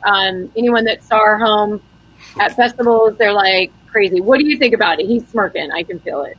I just read new questions. I mean, your unit, I don't love it, but that's my personal opinion. It wouldn't work for me. I can already tell it was way too small just looking at it. Right. Terry, very quickly, yeah. Most of the time, up until this point, for the last 7 years, we've only been doing customs. We do have models and stuff coming out, though. Yeah, like I said before, if you like taking showers, if you want a steam shower, get a steam shower. If you want a regular shower, get a regular shower. If you want a shower that can fit 6 people in it, for a steamer. Dude, more power to you. Get it. Get what you want in your tiny house, no matter what. It's a small space. You need to be comfortable in it, no matter what. Do you talk anyone out of mistakes or things people ask for? Do you talk them out of? Yes. We talk people out of stuff all the time. It's not something I like to brag about, but it's true. People have bad ideas. It's true. People do. Not all people, of course, but people do have bad ideas, most of which that we're going to talk them out of is going to be a safety concern. Like, I'm not going to do a bathroom that allows somebody to have to climb over the top of their toilet in order to get into their bathtub. They want a bathtub, and so they make a super skinny thing, and they have to, like, vault over something. No, absolutely not. I'm not going to do something where somebody has to, like, exit their house from their roof and then climb in from their roof every time they want to do it. And you know what? As someone usually it's the silly stuff, the silly, like, as seen on Tiny House, Nation, or one of those other shows that they do, like I just call it like TV tiny house stuff. Some of the stuff that's not necessarily practical. It seems like a good idea, but are you actually going to use it? That's what I find out more often than not. A lot of clients want something that they see and they go, "This is going to be great. I'm going to use this all the time." And then as we kind of talk to them about their lifestyle, they find out, no, of course, I don't want to have to lift this 200-pound thing up every single day and, throw it over my shoulder and lug it a mile just so that I can go to bed every night. Because people don't want to do that. They really don't, I have one for that. She's getting rid of her Murphy bed. Okay, for that reason. This is perfect. Murphy bed did not work. However, our 6-foot table that we put in our tiny home, it was like, I'm going to do a visual. I could find it, whatever, and share screen. Hey, draw it. So I do this. Just draw it. Just draw it. Because this isn't working for me. I don't know what that means. Okay, here we go. So you see how this is like, it's a table within a table. The little table drops down. Or no, sorry, the big table drops up and down. This is kind of like a Zach act, what we call it. We showed Zach if in this. I don't know, you guys Tiny House Nation lovers out there, say yes, give it up. So a Zach hack I just call everyday life. So it's a full table, and then it's also going to be the little cocktail table. No offense, Zach, I love you. We had one more thing that you could do. You could pull up the big table and drop the inside, and now you've got the TV studio. And I'm telling you, I use that all the time. But the Murphy bed, I will get back to that, was a thing I thought I would use all the time. But I had my office set up, and even though the whole thing would float down, it was just too much because of my screen and my stuff. I was like, no. So we learn, and it's better to get someone like Nick to kind of push back on your design ideas than to get someone that says, yeah, you can do it, and not to really, especially around safety stuff. No question. Just get somebody that's honest. GM said something about their builder. Something, I don't know, something happened with their builder and they're doing NOAA stuff. I don't really want to talk about NOAA on here. Just call me. Oh, they want to know about the high school. The program that's developed for the high school students would be available beyond those in high school. Yeah, the DIY program. Yeah. You're going to release soon. Yeah, we have a program for high schoolers, but we're starting it out for DIYers and stuff as well. I don't want to talk about NOAA, though. That's one of those things that I don't want to get into. So just check in. My big thing is if they're on the third-party verification list of the verifiers and certifiers, that's a good rule of thumb. Okay, moisture, a big issue. How do we deal with moisture in a tiny home? Heard A large problem is mold buildup. We talked a little bit about this earlier about ventilation. Tell us more, Nick. Mold buildup. Oh, what? Like mold. I was listening.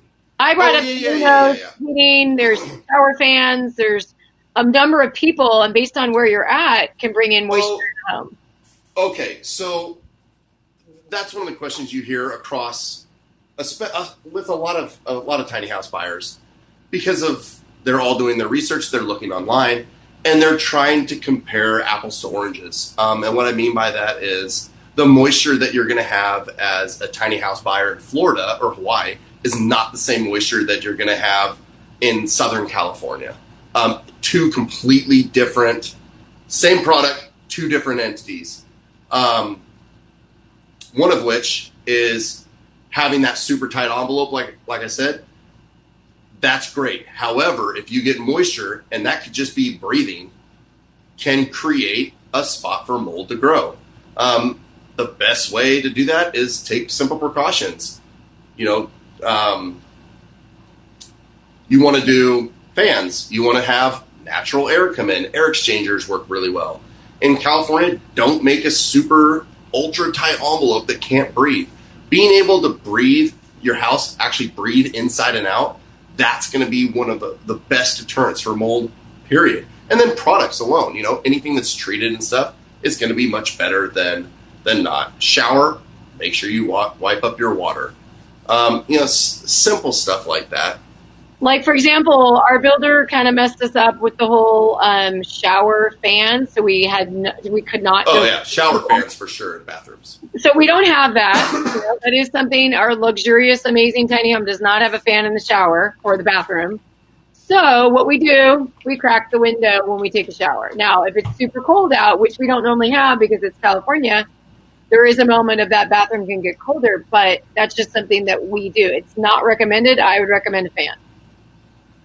Yeah. Yeah, have lots of fans. I mean, you don't have to have a million fans, but something to circulate air, one, and then get rid of exhaust.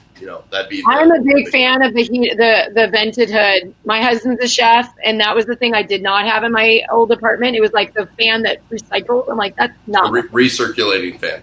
Yeah, that's stupid. For me, I was like, that doesn't really work. So my number one, I don't care. I will punch a hole in the wall.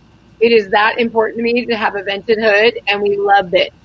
So now one thing we know in a smaller home, whenever we turn on the propane, and I'm up in the loft, I mean, I love you, Eric. I know you're watching. But we wrote little notes. I'm like, before you turn on the propane, you turn on the vent, because that creates the suction out. And then I would be sitting up in the loft smelling propane going, someone forgot to turn on the vent. So I think we need to hear Eric's side of that story. I can hear him. I know more than you. There's two sides to every story. No, we have gotten to the point. Toilets. Composting versus self-contained versus RV dump versus standard flush versus incineration. There's toilets for days. We could talk about toilets all until we're blue in the face. That is separate. Personal preference, whatever you're most comfortable with. I have a ton of clients that love Nature's Head. I've got a ton of clients that love Separate for compost.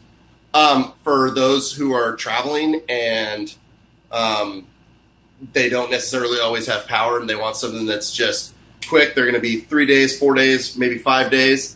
Labio Dry Flush.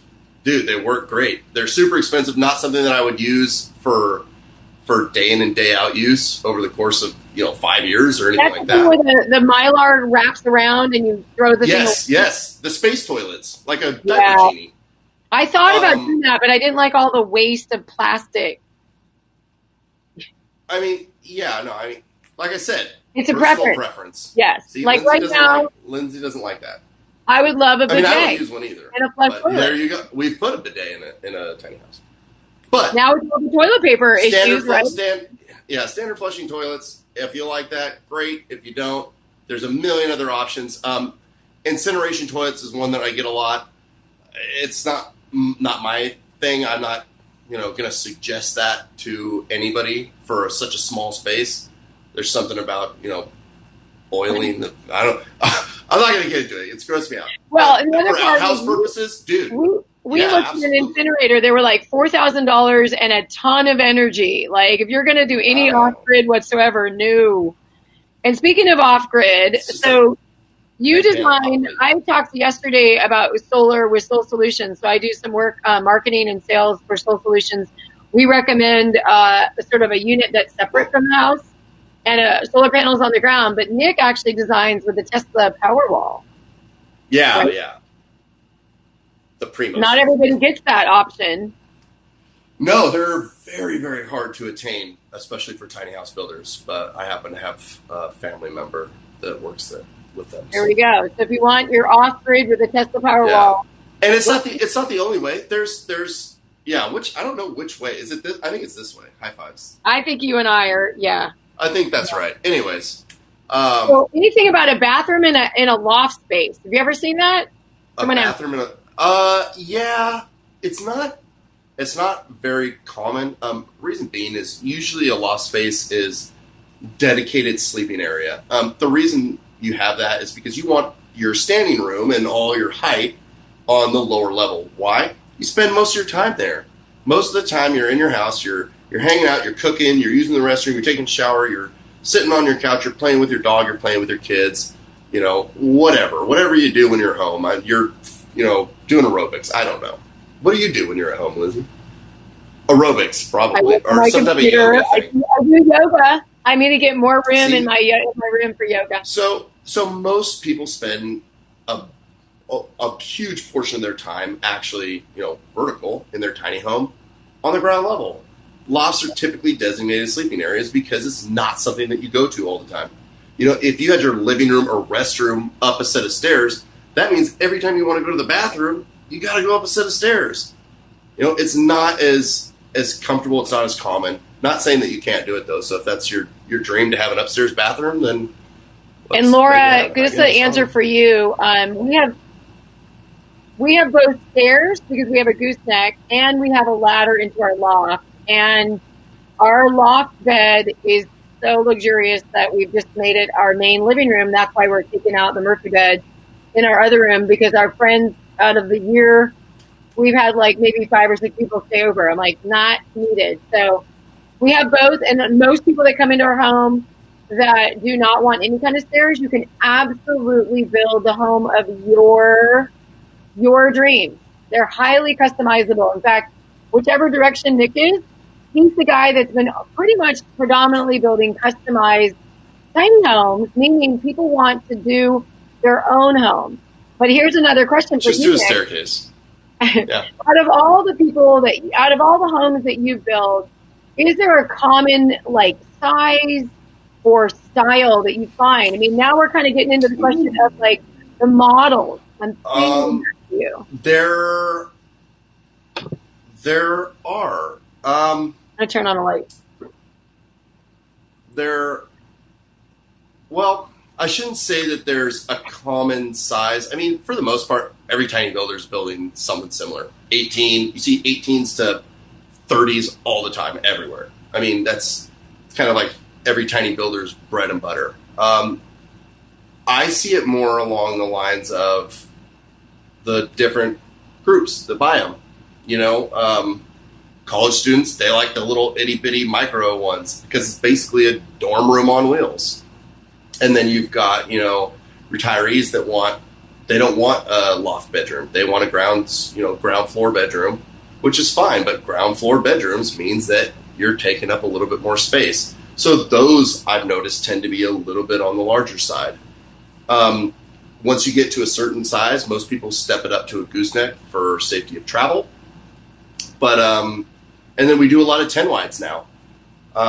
It makes a huge difference. Most people don't travel in tiny houses as much as they think. They say, I'm going to travel. And then they never move them for 10 years. That's just the reality of it. To interject, so Alexa Stevens, our fellow friend and board member within the tiny home industry. The one person that's traveled 60,000 miles, though. Right, and she's the one person that has a thing in her slideshow that says most tiny home owners move their home 1 to 3 times in their lifetime of the home. So if you're going to only do that, for people like, oh, you need an extra permit for a 10-footer, it's like $18 for the day to move your home. 45 at the most. Yeah. If you're going to do that, you're going to hire someone else to probably organize all that. You're not going to own a truck. We moved ours, we went right out of the gate and traveled with it, and now we're not traveling with it. So, we bought a $40,000 truck just to drive around for 6 months. Now we're like, oops, we didn't need to get it.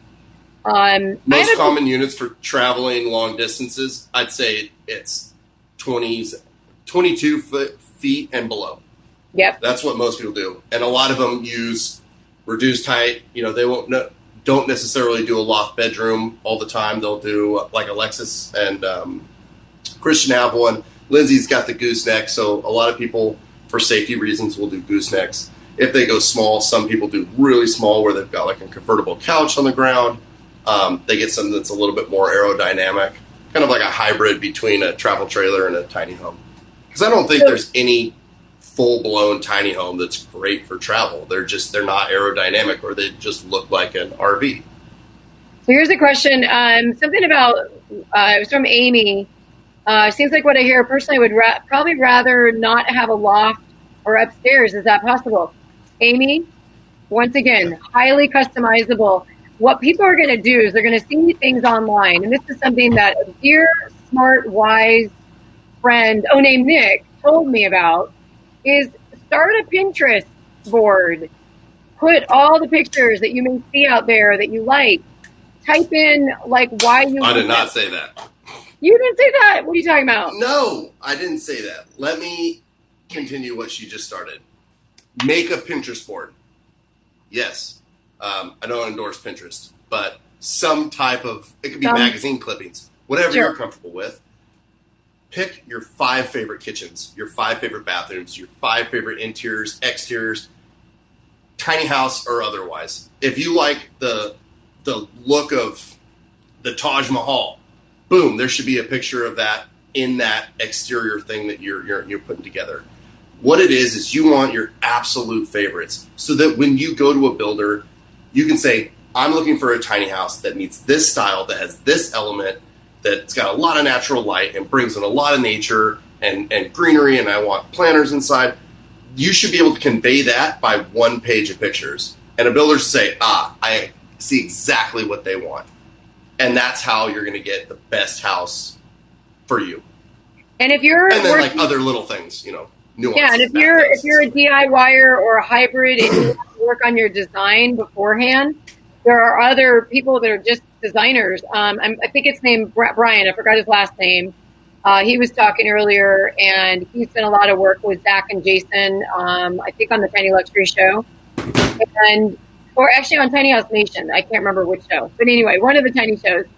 So you can work with a designer, but then if you're getting a hybrid, like if you want to work with Nick, you actually do design in your own facility, right? I mean, you actually work with your brother does the design. Yeah. I mean, yes. The short answer is yes. We do all our own designs. Right. But you guys, as DIYers, hybrid, there's designers out there. A number of them have been on talking through this weekend. And so most important that you get that design from your head. I'm actually hosting a Design Your Tiny Home Life. Registration's complimentary. It's a 2-hour. I'm going to take you through like a 10-part framework for people to really kind of get their ideas in more of a, where am I going to locate my home? Where, because design and building is one part of your tiny home life. Where are you going to land your home? What kind of money do you have for your home? What are some clarity around what you want for your home? Design is the most important thing, hands down. Yeah, period. Absolutely.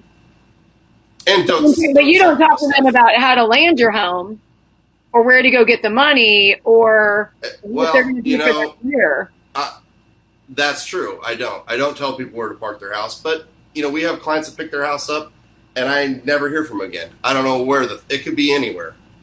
It could be in Timbuktu for all I know. Where's your tiny home now? Board for you, for your clients. I would love that.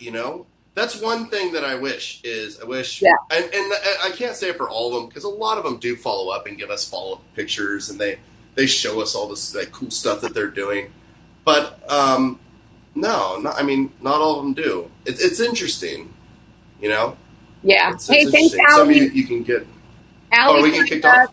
if you guys want to sign up for the workshops, I'm hosting them complimentary in May 2nd, the 16th, and the 30th on Saturdays from 1 to 3 p.m. Pacific time on experiencetinyhomes.org. There's a page, just workshops, and go sign up for that. Let's see. And someone else said, Brian Crabb. That was a designer as well. If you guys are wanting to like really kind of, you're a DIYer, you're going to do a hybrid.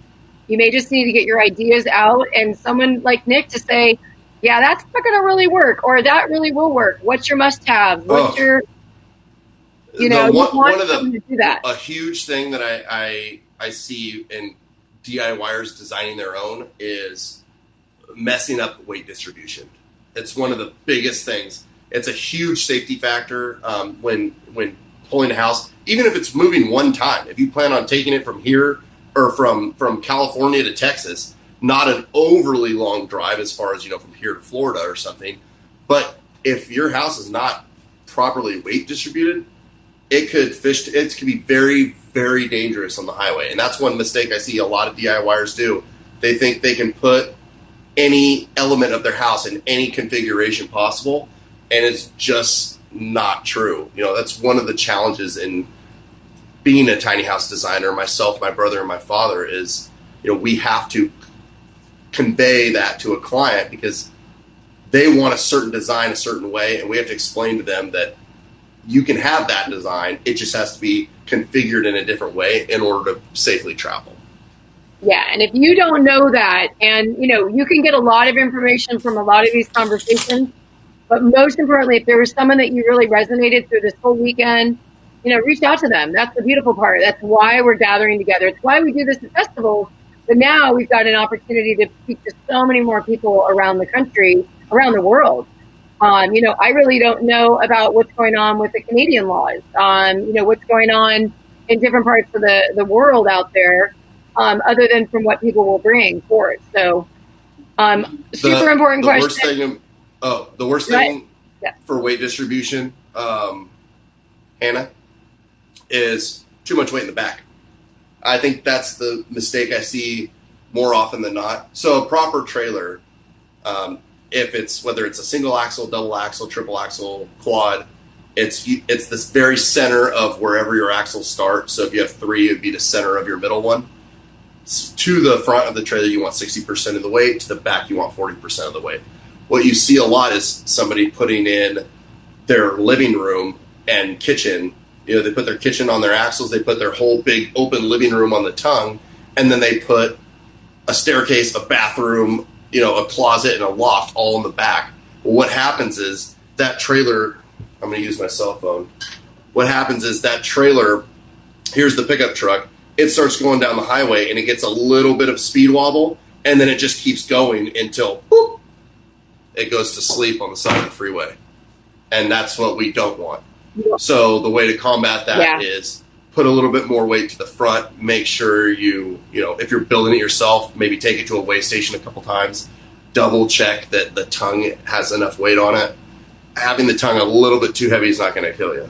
10 to 15% for tongue weight. You saying that, Nick, because my husband's long been saying we're too heavy on the tongue weight, mostly because when we were driving our home, we got lurched so many times that we actually had a whole system of like back off on the gas, let it settle down because you're going over. That's because your house is super heavy. Exactly. Which is why we don't travel anymore. Yeah, get a bigger truck.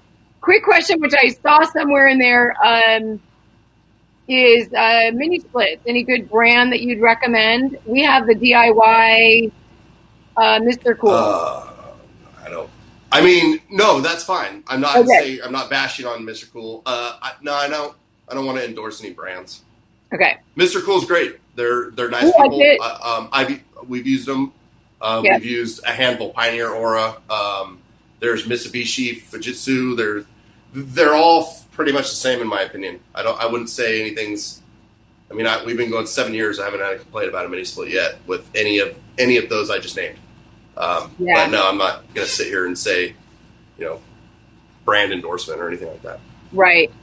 So understand how important it is to get most info before planning to invest in a tiny house. Well put, Amy. It is an investment, and you're dedicating your financial, I know tiny homes are very affordable, but in the reality of affordable housing and why people are, if you come from renting, let me go back up for a second. Zach Giffen did a great graph where in the 70s, housing prices were like 2 times our wages. Now housing prices are 6 times. Well, even tiny homes, I've heard some people like, well, that, $100,000 tiny homes is way too much. If you relate the $100,000 tiny home to like homes in the area where I lived of $700,000 to buy like a junker in Marin, that's tiny. But in places all over the country, everyone's got different financial needs. I have a couple that's just starting out. They're getting married. They're in their 20s. They have a $28,000 budget, and we went through all of it with them. And, they're going to use more like plywood and things like pallet wood and the shu sugiban technique that I'm doing. So there's a lot of people using different recycled materials. Nailed it. That was perfect, Lindsay. Shu sugiban. But, I get it. Everyone's got a different financial reality. Their dreams of going tiny, but whatever way, however you can do it. We asked our parents for early inheritance. Just, that was our story of reaching out. Other people are getting tiny home loans. Other people are doing crowdfunding. I know I'm kind of going off on the reality is, and I hear that a lot too. $100,000 is way too much for a tiny house. Well, it depends what you're getting. I mean, you could buy a $100,000 house in a lot of towns and have, a fixer-upper that's frankly just junk that you almost have to tear down. But you can also, in turn, buy a tiny house that's $100,000 and have, all the things that you've ever wanted there. A 6-foot bathtub with jets and, real, true hardwood floors and granite countertops and not cabinets from Home Depot or, something that's going to fall apart or, IKEA or something. It's all based on, quality. Some tiny houses are more expensive than others. I mean, I know that California Tiny House, we're not the cheapest, company by any means. But, we use quality products and we have quality workers and we have to pay those quality workers and we have to buy those quality products. And you're in California. Did you say you're in California? Well, we're in California, which is never. But as far as like means, crowdfunding, there are so many more options. I did an Indiegogo campaign. At least with Indiegogo, you keep all the money that you raise. So if your goal was like an $80,000 tiny home, but you got $60,000 raised, great. There are things that a lot of people like. I'll give you a T-shirt if you give me $50, or.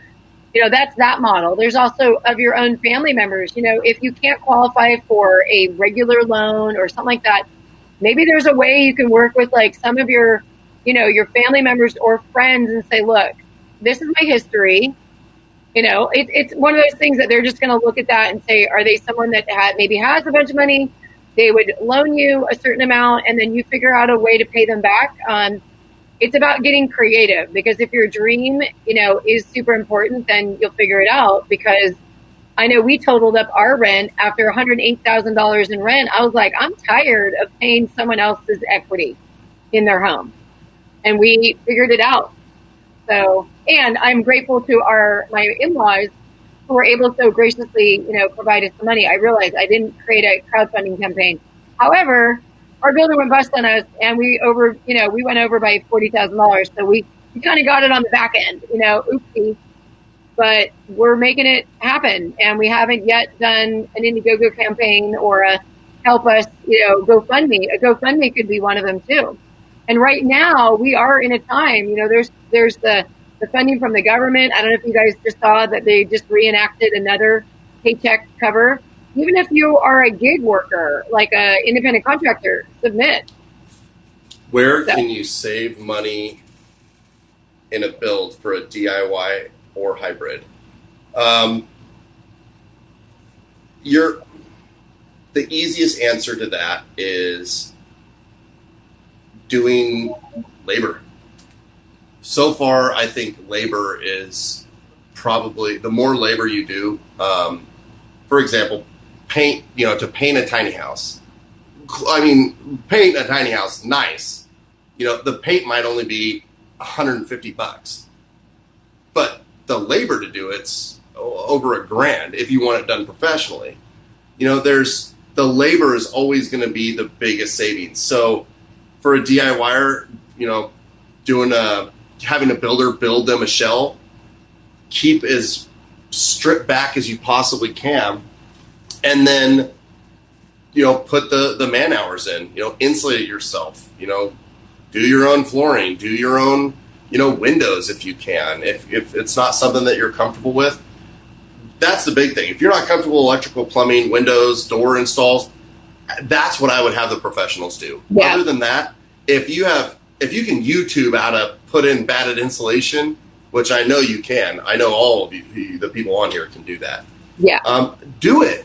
That's going to any trace amount of labor that you can save is going to be your biggest savings overall.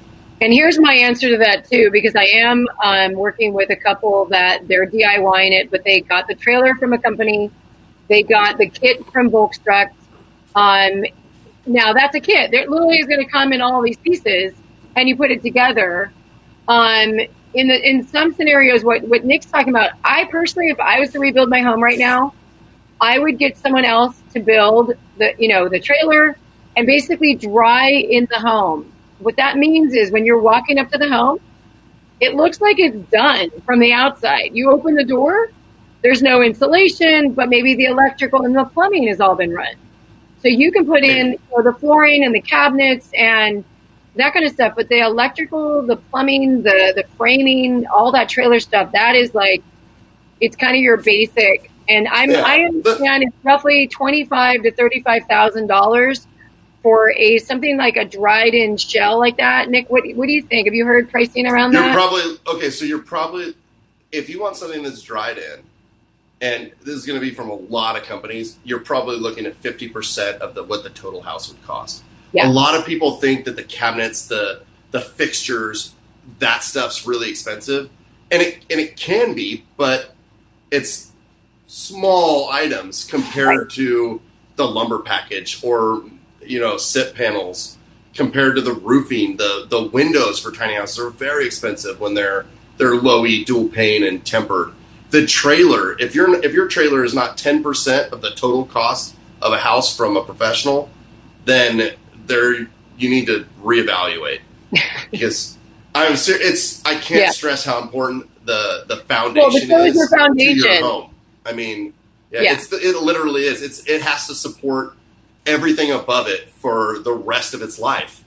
And it has to adhere to, it gets earthquake conditions and hurricane winds. Like literally all day, every day. There was a point where we went over, I remember it. We were coming into We're in Fresno, California. Sorry. Yeah, Northern California, Fresno. We were coming into the Bay Area. We hit a pothole.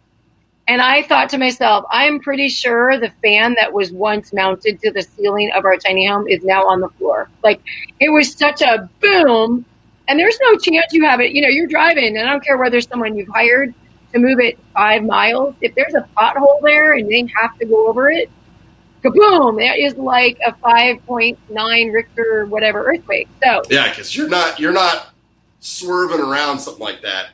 When you're pulling 20,000 pounds, and we were in Bay Area traffic. Fortunately, the fan was fine. Nothing happened. But I thought, don't close your eyes though. What? Don't close your eyes. That's what everyone does. They get scared. They close their eyes. I said, don't close your eyes. It's true. It is so true. Oh, cool. We got Ben Garrett. Shout out to Ben Garrett. He's Eco Groovy up in Canada. I think that's the Ben Garrett I know. All right. So that'd be awesome if it wasn't that Ben Garrett.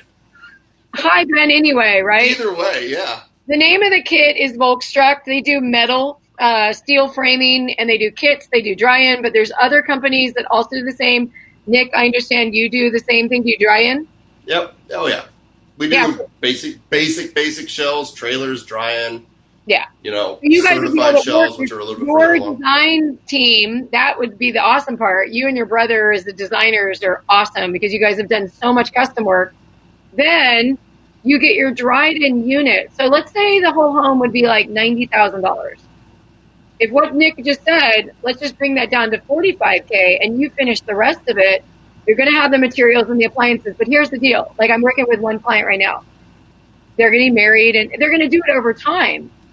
They don't have to do it all right away, but you do want it dried in for weather right away. You want that thing to not exit and not have windows in it when there's a big storm coming.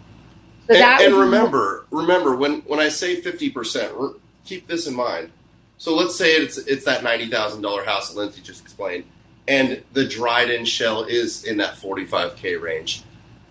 That doesn't mean that you, as the DIYer, are going to be spending another $45,000 to finish your house. True. It might only need an extra $10,000, $15,000 worth of stuff, depending on if you want like backlit onyx countertops or something. You're going to dish out a little bit more coin, right?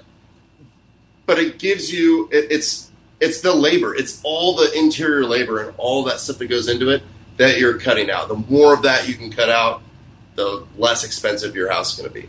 And this is your opportunity. And then somebody said something about, hold on real quick. Okay. If I wanted to deal with a builder such as yourself, I'm in Washington State. How many visits to California would I need to do? So the main thing is I like to meet every client. Even if it's something like this, I mean, for these kind of times, there's not a lot of options to meet in person. But usually it's this beforehand and then final. Through the video.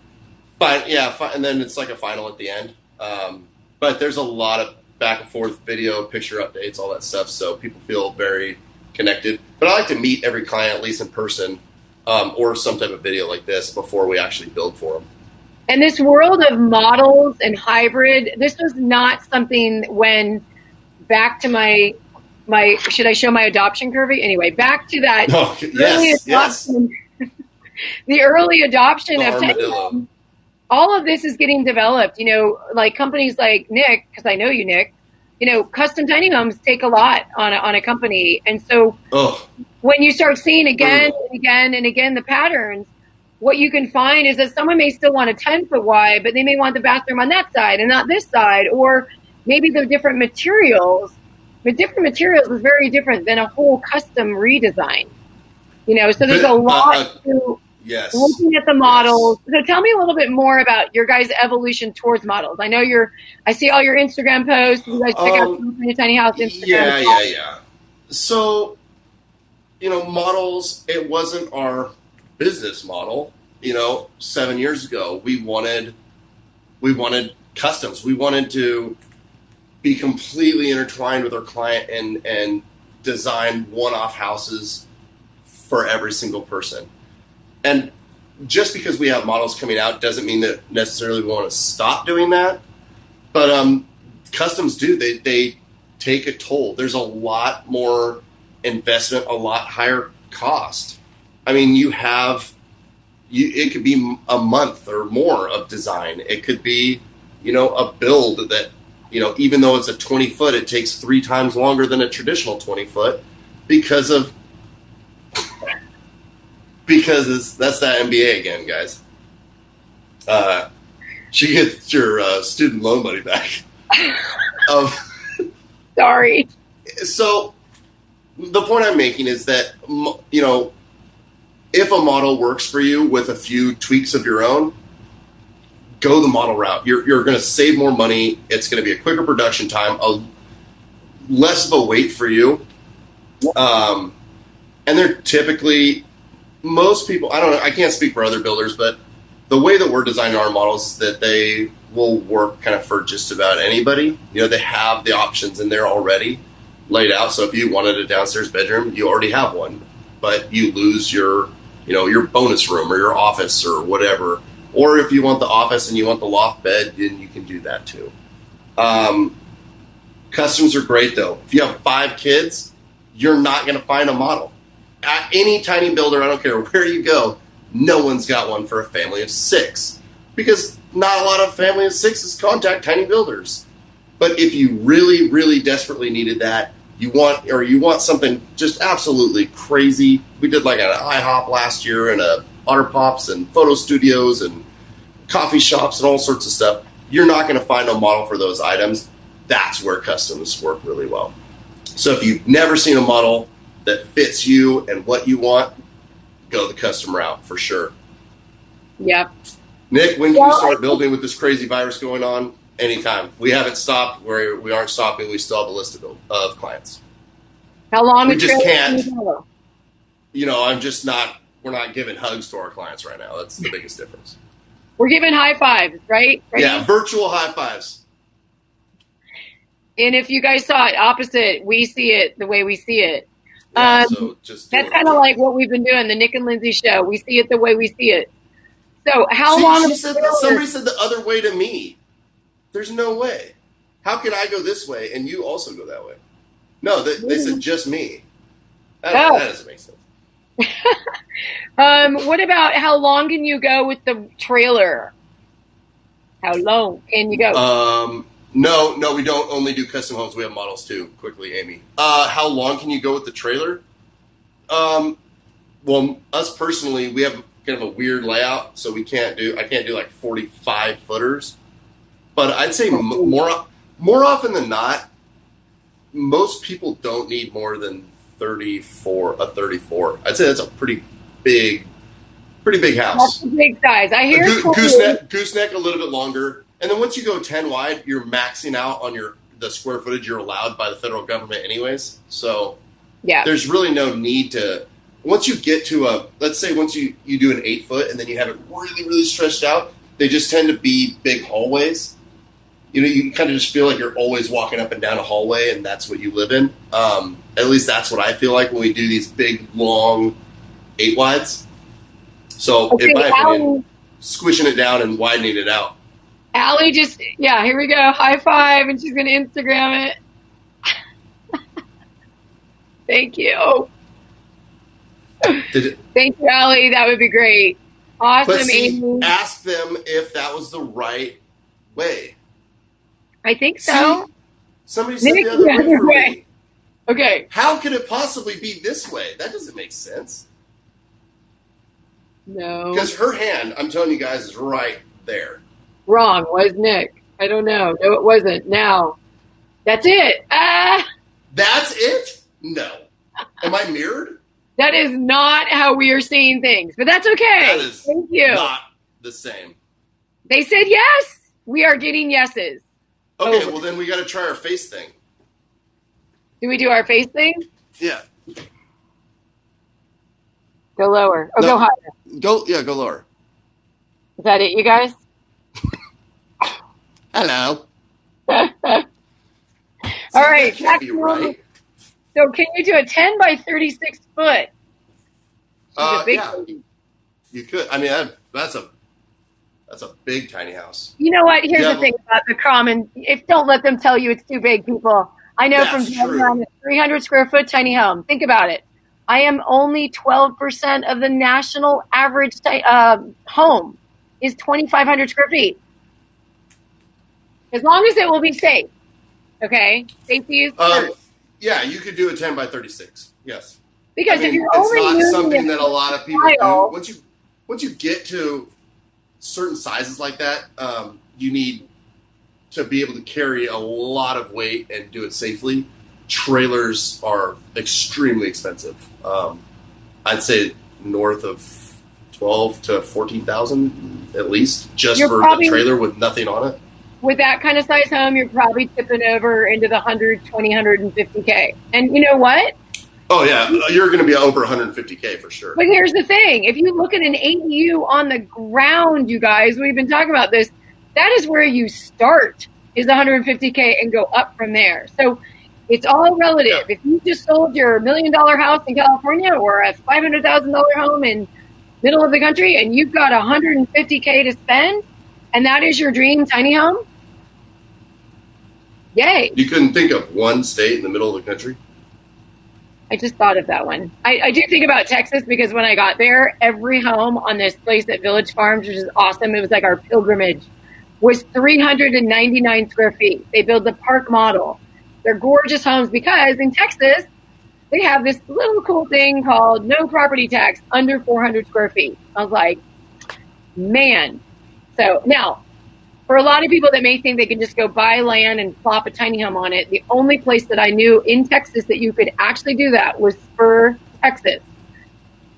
So there we go. What's the typical lifespan of a tiny house trailer? Well, I hope it's as long as the house. Yeah. It should last, if you take care of it, should last 100 years. And now, you don't really change the trailer. Tires, you never change a trailer. If you have to change a trailer, something is You're changing very, very the whole wrong. home. Something's went very wrong. Now, tires, that's rubber. You know, that you're going to change those, you know, however often. If you move it, I would check your tires every single time, no matter what. The sun is going to destroy them because that's what the sun does to rubber. Cover them up. But if you don't move your house for 10 years, I'd probably take your super nice trailer tires and I'd pop them off and I'd put some cheapies or something on there that you don't care if they get destroyed and save the good ones. One of the benefits of us having our tiny home on wheels is during the fires here in California, we were literally out of the evacuation area of Sebastopol in San Ramon for a conference, and we couldn't have gone home if we wanted to because we were under evacuation. So having a home on wheels, you know, in a case of needing to flee a flood, you know, a fire, if you've got the time. I'm not saying that everyone's got that.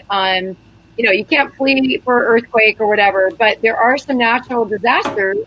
And as we have so many changes in our world, I mean, right now, I didn't even think about coronavirus. One of the benefits of a tiny home is that if you need to put a loved one somewhere to quarantine, then you've got someone in your backyard, side yard, or on your property has the ability to like do that. I mean, some people have been showing where a lot of the medical professionals, they're going to come home to their family. They're not going to want to bring that to their family.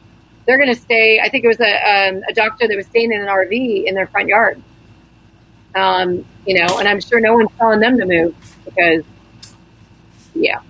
How do I explain the difference between a park model and a tiny house? Yeah. A movable tiny home. I don't use the term tiny house on wheels only because through legislation now, every municipality doesn't like the word wheels, which I get. So we say movable tiny home, so MTH instead of though. But with that being said, in some instances there are differences, in others there are not. A park model RV is also built to the ANSI standards. And what that means is it's built to the same standards and the same inspections that a tiny house builder like ourselves have to go through, you know, every single year. Health and safety code is exactly the same. However, you can wind up with two different products.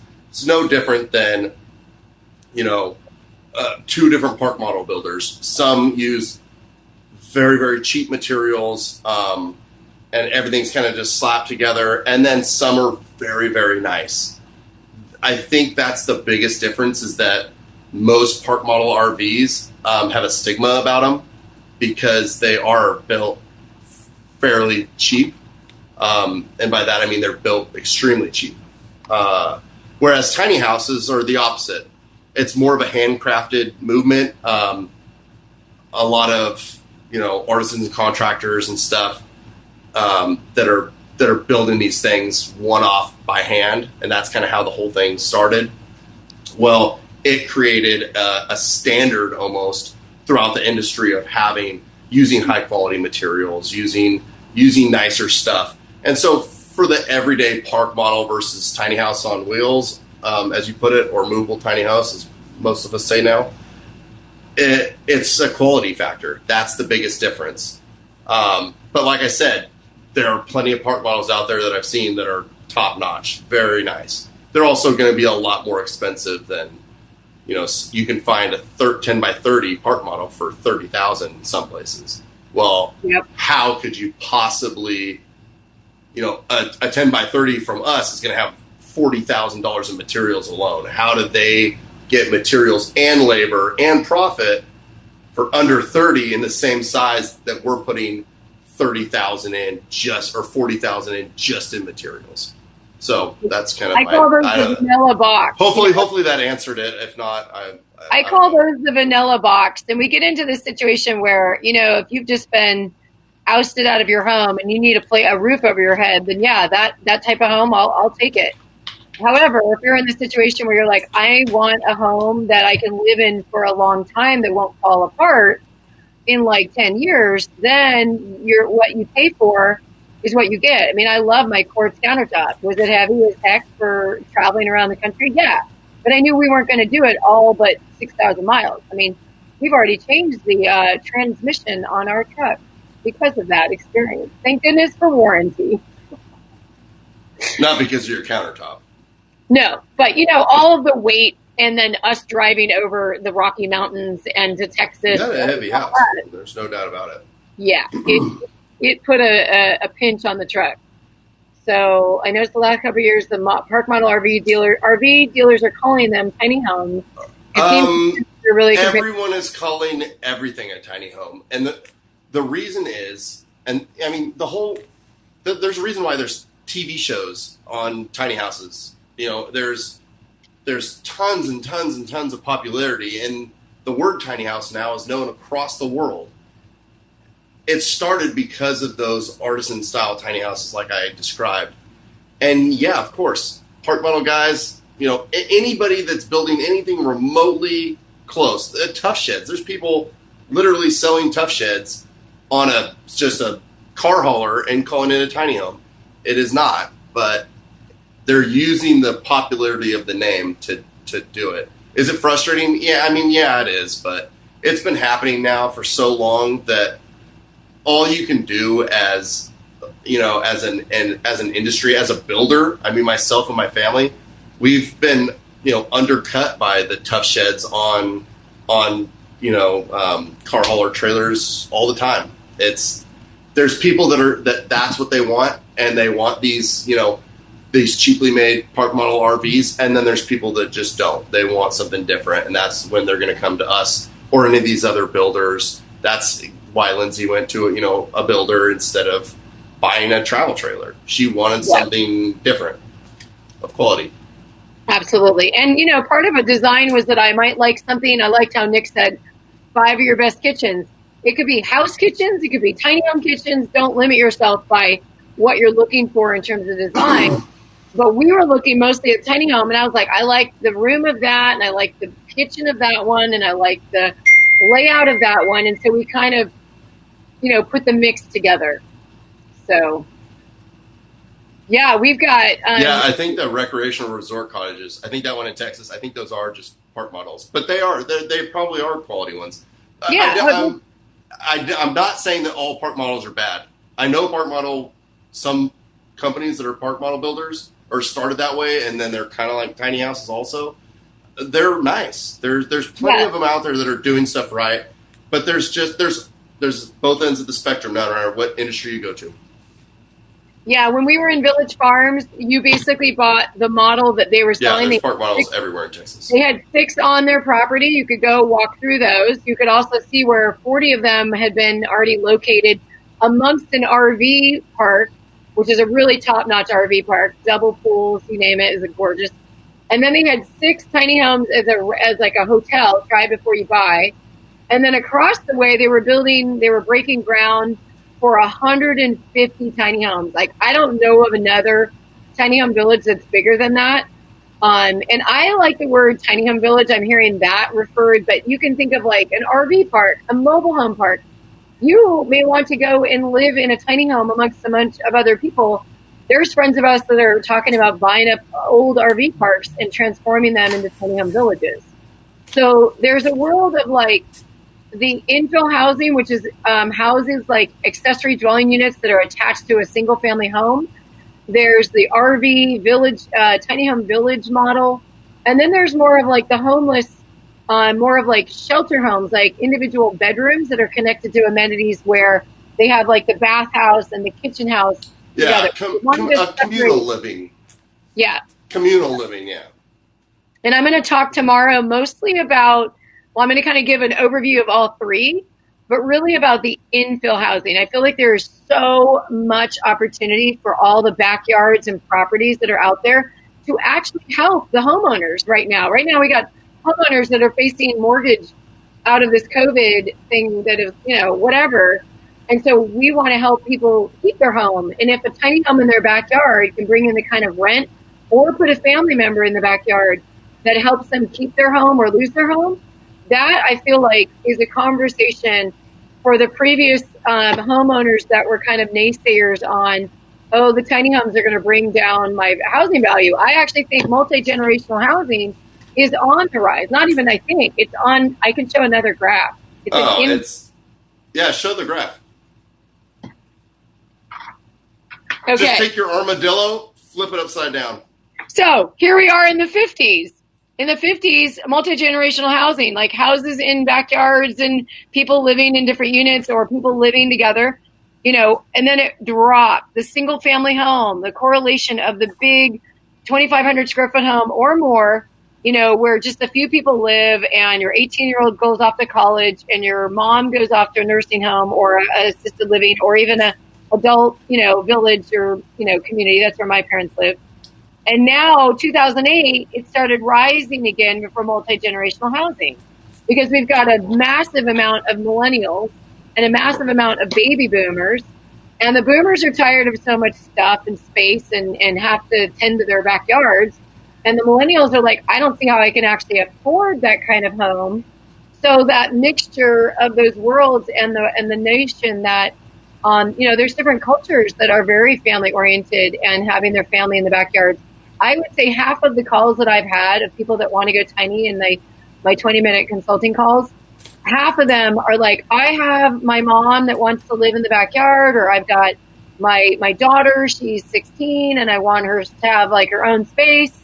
That is on the rise, and I can't imagine why a homeowner wouldn't want to have tiny homes in their backyards. And that's what Dan and Nick have been so freaking busy at before I came on the scene to help them.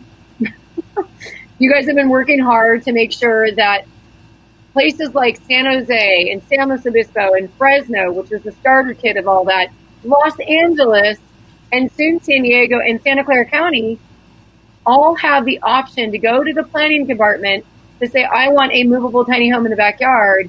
And you're looking at probably, if you include even utilities, you could probably be at $100,000, and that may include utility, and permit fees and all of that to put one in. Am I crazy on that number, Nick? What do you think? I don't know. It depends on how much you're spending for your home. Yeah, it depends on where you're at. But you could pretty much get into a home if you were able to DIY or hybrid it for $50K. You're probably going to put. Yeah. I mean, you could do a DIY and get in for $30K. It just depends on what you need. We've had a lot of college students that have $35,000 houses that are done, and that's what they live in for 4 years while they go to school, and they sell them to a new college student coming in. There's so many different people that buy and utilize tiny houses in so many different ways, from people retiring to 17-year-olds going off to college to the investor who loves tiny houses but has 3 kids and doesn't ever intend on living on.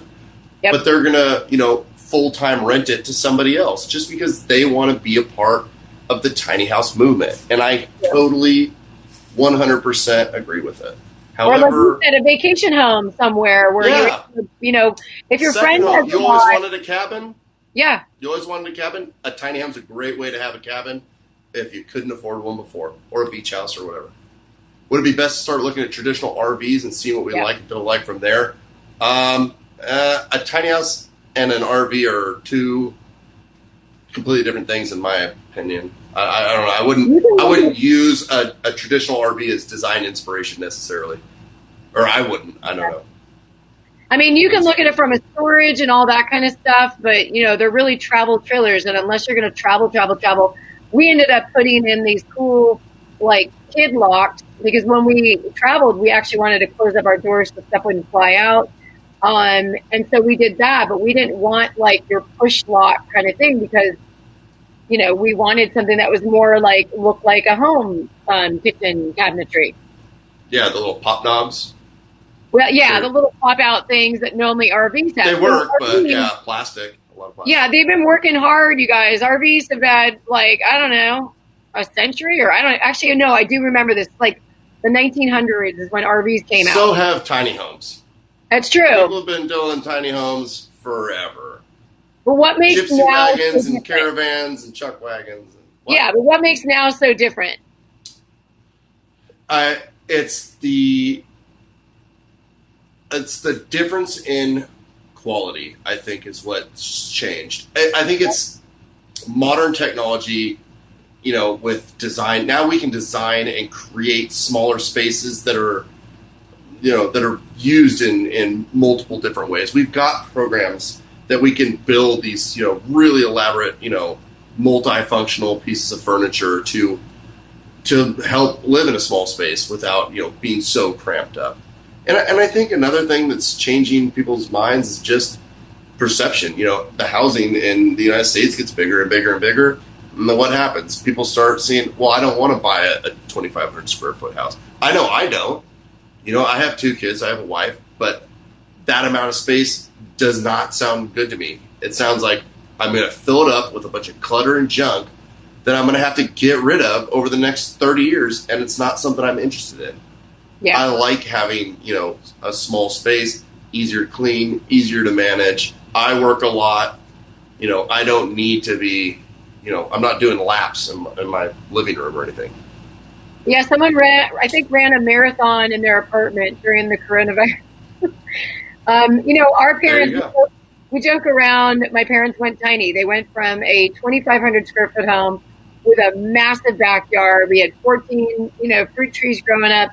But my dad, you know, was in his 70s, and he's like, I don't mind a yard, but this is crazy. So they went to a 1,900 square foot home, and that's where we're in right now. This bedroom alone that I'm in, this little view here, is my parents' bedroom. And I say, like, it's pretty much the size of our tiny home. Not like the width and all that, but, like, that's what we live in. Overall space, yeah. Yeah, overall space. What I love about our tiny home, because it's only 2 miles down the road, and we love going there, except for the internet does not work. I actually hurt my elbow getting here. You saw that, Nick. I fell off my... I did. You guys missed it. You missed it. I didn't laugh, but I wanted to.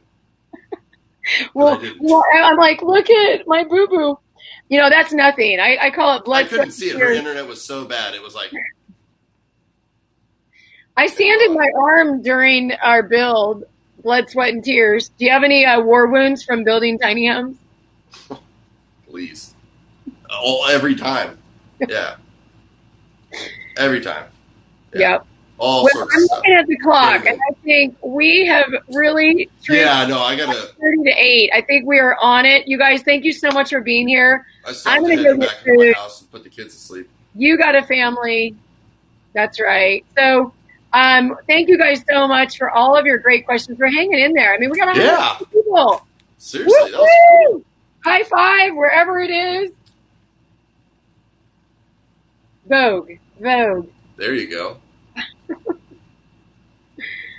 All right. Hey, yeah, no, this was fun. And then I have another one tomorrow morning, I guess. I got one at 11. Your time is at 10?